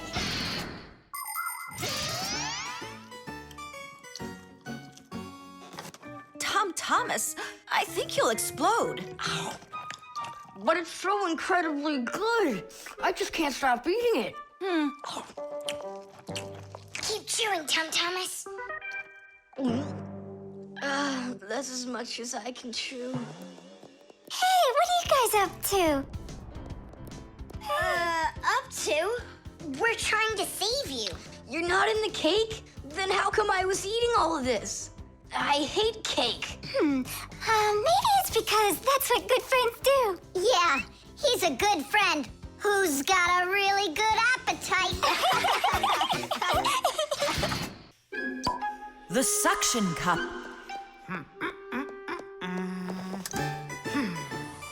Where's Professor Eugenius? Did you see him? Not yet. Strange. He told me he'd be here today to conduct some tests. Rampoos, right here under the glass. There's a note. Dear friends. That means the note's for us. That's because Professor Eugenius can always count on us. I'm off for a conference today. So what should we do? While I'm away, please keep an eye on each of my tests. There's the wristwatch. And where is it? It's right there.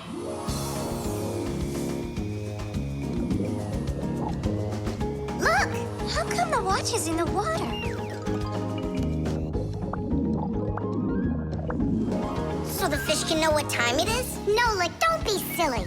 This is the test he made for the watch. You see? It says water resistant right there on the back. That means that water shouldn't get inside of it.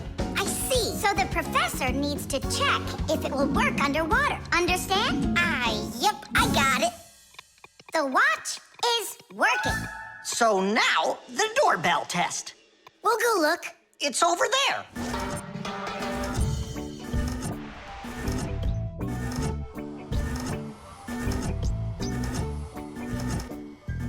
What's that thing doing? It tests the button to see how fast it wears out. To check the quality of appliances, toys, sporting goods, or just about anything, they need to undergo serious testing. Take, for instance, telephones. They need to be tested with both heat and cold because they have to work in places as hot as Africa and as cold as the Arctic. Computers are tested to make sure they can be shaken and rocked, too. That way you can be sure they'll work on a desk at home, or outside in the park, or while you're taking a ride. Different kinds of products need different kinds of durability tests. For example, athletic shoes and car tires are rubbed and squeezed over and over to see how long they are going to last. Yes, testing's very important. Without testing, a machine or appliance could let you down at the very worst moment. If guests come to visit once a week, and once every month a hooligan comes, pushes the doorbell and runs, then I figure this doorbell will last right around 400 years. That's long. The doorbell is still working. That's very good. And also, What? I don't know. We need to turn the note over to read the end. But how? Oh, raise the glass, that's all. Hup, hup, hup.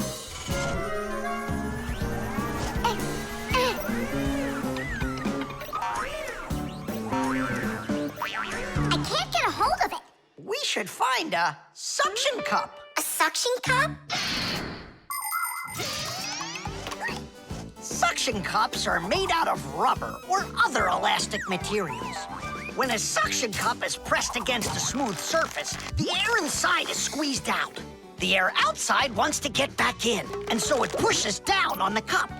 The rubber edge of the cup won't let the air leak in, so the outside air keeps pressing down, and the cup keeps on sticking. And that's how a suction cup sticks to a surface by using the power of air. Wait a minute. I know where there's a really big suction cup that we could use.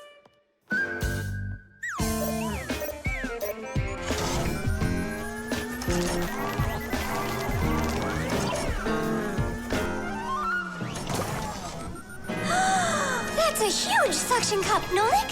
Stiddies, stiddies, stiddies. Well done, Nolik. Only we need to hurry before air gets under this suction cup and it unsticks. My suction cup will never unstick. Well, let's see what it says here. Simka, you'd better hurry. And make sure nothing gets broken here in the laboratory while I'm away. Huh, and what could get broken around here? Ah, the glass, look out!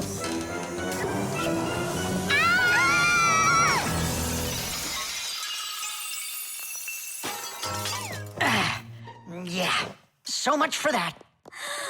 And who's going to clean up all this broken glass? You don't know? Nolik.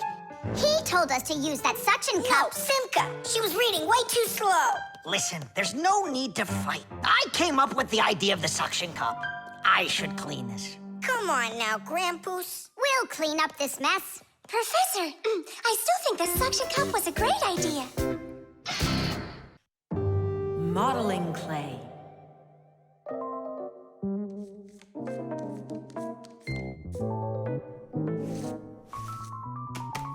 All done. Simka, take a look. I've got my own pack-a-mat. Now look at that. A pack-a-mat made out of modeling clay. But this one's my own, and it looks just like a real one. Okay, you're right. It really does, Nolik. Simka, Nolik, what's up? Hi there, Fire. Want to play some tag with me? I really wish I could play tag, but unlike you, I've got tons of work. Yeah, like what? Well, a bathroom hook fell down. Tom Thomas broke the lamp on his desk. The aquarium has a tube that's leaking. So go and play. I have to get a pack-a-mat. Oh. I wish I could play tag. Hold on. Nolik, you've got a pack-a-mat. Uh-huh. Although I gotta say, it looks a little strange. That's because it's... Let's fix everything before Simka with your pack-a-mat and my Fixie board. This'll be great.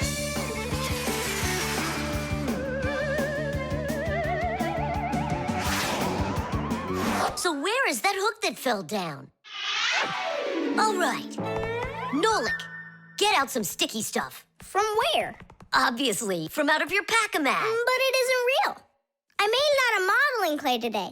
Out of clay? Well, it totally looks real. Long ago, back in the Stone Age, people learned how to use clay to make their dishes and sculptures. But the modeling clay that we use nowadays was only invented about 100 years ago. Actually, modeling clay is just plain old clay with some ingredients added so it won't dry out. And dyes are mixed in to make all the different colors. There is just no end to all of the fun things you can make out of modeling clay. I got an idea. Go on, turn around.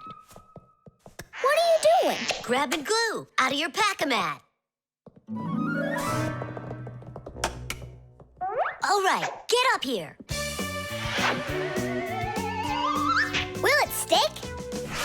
Yeah, of course it will. Let's go and fix the lamp.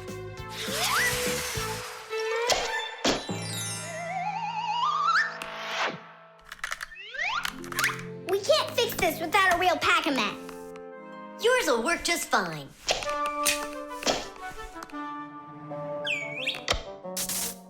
Tadish! So, what else did Simka have to fix? The aquarium. Hop on.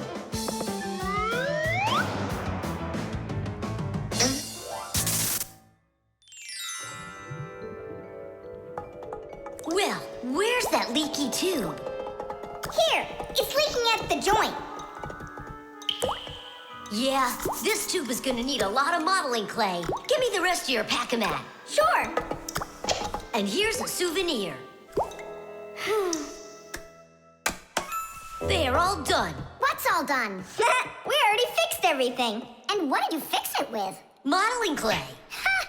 Modeling clay isn't gonna hold anything. Well, I say it will. Wanna bet? All right.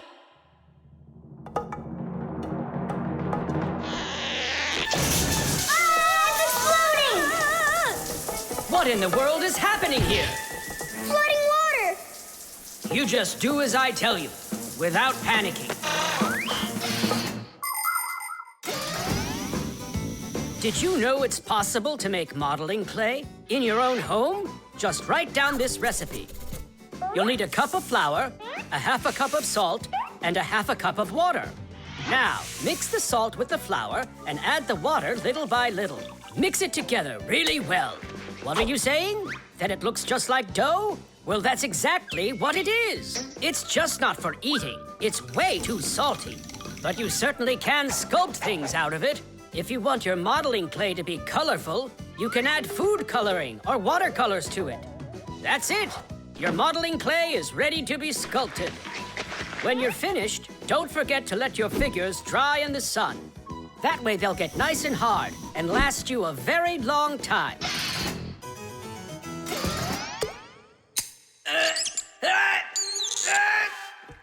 Phew. We almost didn't make it. And did you fix the lamp with that modeling clay? Uh-huh. And the hook, too. That was not a good idea. But it was really quick. Hey, that's true. That's why I want to give a medal to you. You're heroes. For real? Of course you are. And here it is, your medal. But it's made out of modeling clay. Your reward fits your heroic deed.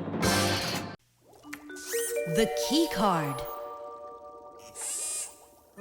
Well, Professor Eugenius, your kennel's back in action. Tadish! Ah, why, thank you. I've been longing for a cup of tea. Yes. There's no tea left in here. Then I'll go ask Lisa if she has some. Look! Professor Eugenius! You forgot the key! The key! Don't close the door! Simka, you must be joking. That's a key. This is nothing but a plastic card. But it is a key. A special kind. It's called a key card. To open up a combination lock, you need to enter a code in the correct order. That means if you can't remember the code, you can't open the lock. But if the lock uses a key card, there isn't any code to memorize because the code is held inside the card's memory, and the lock can read the code from the card. Of course, key cards don't work with any lock. They have to be smart locks that are able to read electronic codes. When the smart lock reads the correct code, it opens right up.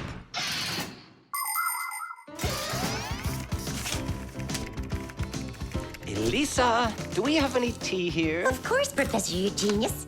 Wonderful. I'll take one bag then. Oh, I left my key inside the lab. Can I borrow yours? Just don't forget to give it back. Of course I'll give it back. Come on, Elisa. I got myself a tea bag. Professor Eugenius, the water's boiling. Fantastic. Ta-ra-ta-ta-ta-ta-ta. Ch-ch-chai. Wait a second. Oh no. I was supposed to give something back to Elisa. Why don't you go and ask her? Right. I'll be right back. Professor Eugenius! That's card number 2 now. Elisa, I promised you something, didn't I? Yes, the key. You said you'd return it. Yeah, sure. Let me get it. Just a sec. Oh, I locked it in the lab. It's terrible. How will you ever get back into the laboratory now? You see, there is one way, but it's a secret. Would you mind leaving for a couple of minutes? Colleague, Professor, can you do me a little favor? The key. I think I left it on the table. Yeah, right. It's true. So how do we solve this? I need to think about it. What's there to think about? We just have to go and push it under the door. You think you can do it? Yeah! It's time to get to work. Hey, what's going on? Oh, were you just calling for me? Yeah, no, Lisa, not for you. It's so heavy. Do you know where Digit ran off to? Ow! Digit's off somewhere thinking. He's always doing that when it's time to work. Hard to port. Hard to starboard. Way to go, Nolik. Then who were you talking to? Actually... Oh, what's that? Where? What? What was that? Come on, let's try again. Look, do you see that? It's telekinesis. It's the power to transport things with your mind. You are just astounding. Was that done with your mind, too? The door? Yeah, sure. You are a genius. Professor Eugenius is a very talented scientist and a dear old friend of the Fixies. He always helps the Fixies, and the Fixies are happy to help him too. Professor Eugenius let the Fixies set up their school right here at his laboratory. It's hard to imagine a better place for a Fixie school. People from all over the city bring all sorts of things to the laboratory to be tested, from computers, phones, and furniture to food and toys. Professor Eugenius uses his expertise to check the quality of all these different things. To help him carry out his experiment, his laboratory is filled with a variety of tools and machines. Yes, Professor Eugenius is a very smart man, but he can be absent-minded. Lucky for him, he's got us Fixies around. Thanks for everything. Sliding the keycard under the door? That was Simka's awesome idea. But the door opened wide while the card was still on the floor. That's strange. There's nothing strange about it. I'm the one who opened it. How? I climbed in the lock, that's all. Figured out how it worked, and... Tadish! Very clever. That's a real Tadish. I guess that thinking before you go and fix something ought to be what we all study next. The antenna. Wow, is this cool or what? Hello there, little Fixies. Did you come to see what I'm working on? Professor Eugenius, tell us what you're planning on doing with this huge thing. Well, I hope to use this fantastic device to make contact with aliens. Since ancient times, people have wondered, is there life on other planets? What might aliens from outer space look like? And what kind of spaceships do they travel in? There are some people who say that they've seen alien spaceships and that they look like flying saucers. There are even some people who say they've actually made contact with aliens. But personally, I'm sure it's just their fantasy. And science hasn't been able to prove any of these stories either. The one story that makes me laugh harder than all of the rest comes from a guy who claims that he saw aliens with his own eyes. Can you believe it? He said that there was a group of tiny aliens that look like humans with glowing hair. It seems to me that this guy just happened to spot a few Fixies who weren't able to hide from him in time.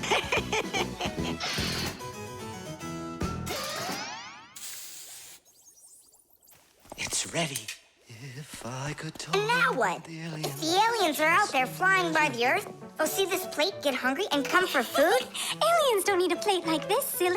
When they've got plates that fly, flying saucers. You're both silly. This thing isn't a plate at all. It's an antenna. Antenna?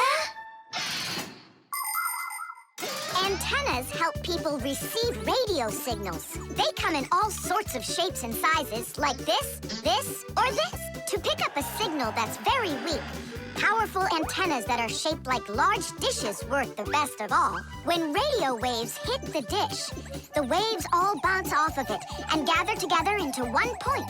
This makes the signal stronger and clearer.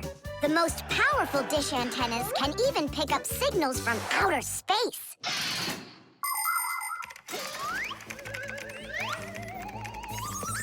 Nolik, stop! You'll burn yourself. Don't treat me like a baby boy, okay? Huh, interesting. I wonder what's inside of there, do you know? Why don't we go and take a look? I was only trying to help him out. No need, Nolik. The soldering iron is way too hot, and I'm practically all done here. Then let's start looking for those aliens in outer space. Just 1 second, Nolik. There. Uh-oh. And now,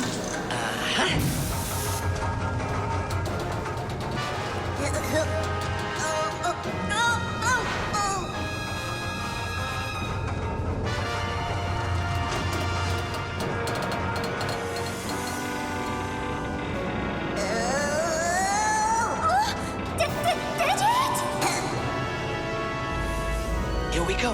Nolik, Simka, let's see if we can pick up signals from outer space. What do you think? Is it night right now, where the aliens live? What if they're sleeping? Quit bothering the professor with your nonsense. Let us out right now. Can't you hear us? Please let us out! I'm afraid there's no way they can hear us from this far away. I can't hear any signals. It just sounds like static. Be patient, you guys, and keep listening. Digit, we all know how clever you are. Can't you think of a way out of here? I think I got it, Tula. You stay there. Yeah. I'll use a special code I know to send a signal that we're in trouble. Wait a second. Do you hear that? Could it be a signal from the aliens? Hooray! This is sensational. It means that somewhere in the cosmos are intelligent forms of life. 3 dots, 3 dashes, 3 dots. Ooh, it's Morse code. It's a signal for help that they're sending. You don't think the aliens are in trouble, do you? Yeah, I think so. And who do you think they learned Morse code from out there? Yeah, that's strange. There are hardly any Fixies that know that code. Digit does. Ah, and where is he, you know? And where's Tula? Well, I think I know exactly with which aliens we made contact. I think I know it too, Professor. Lower the antenna.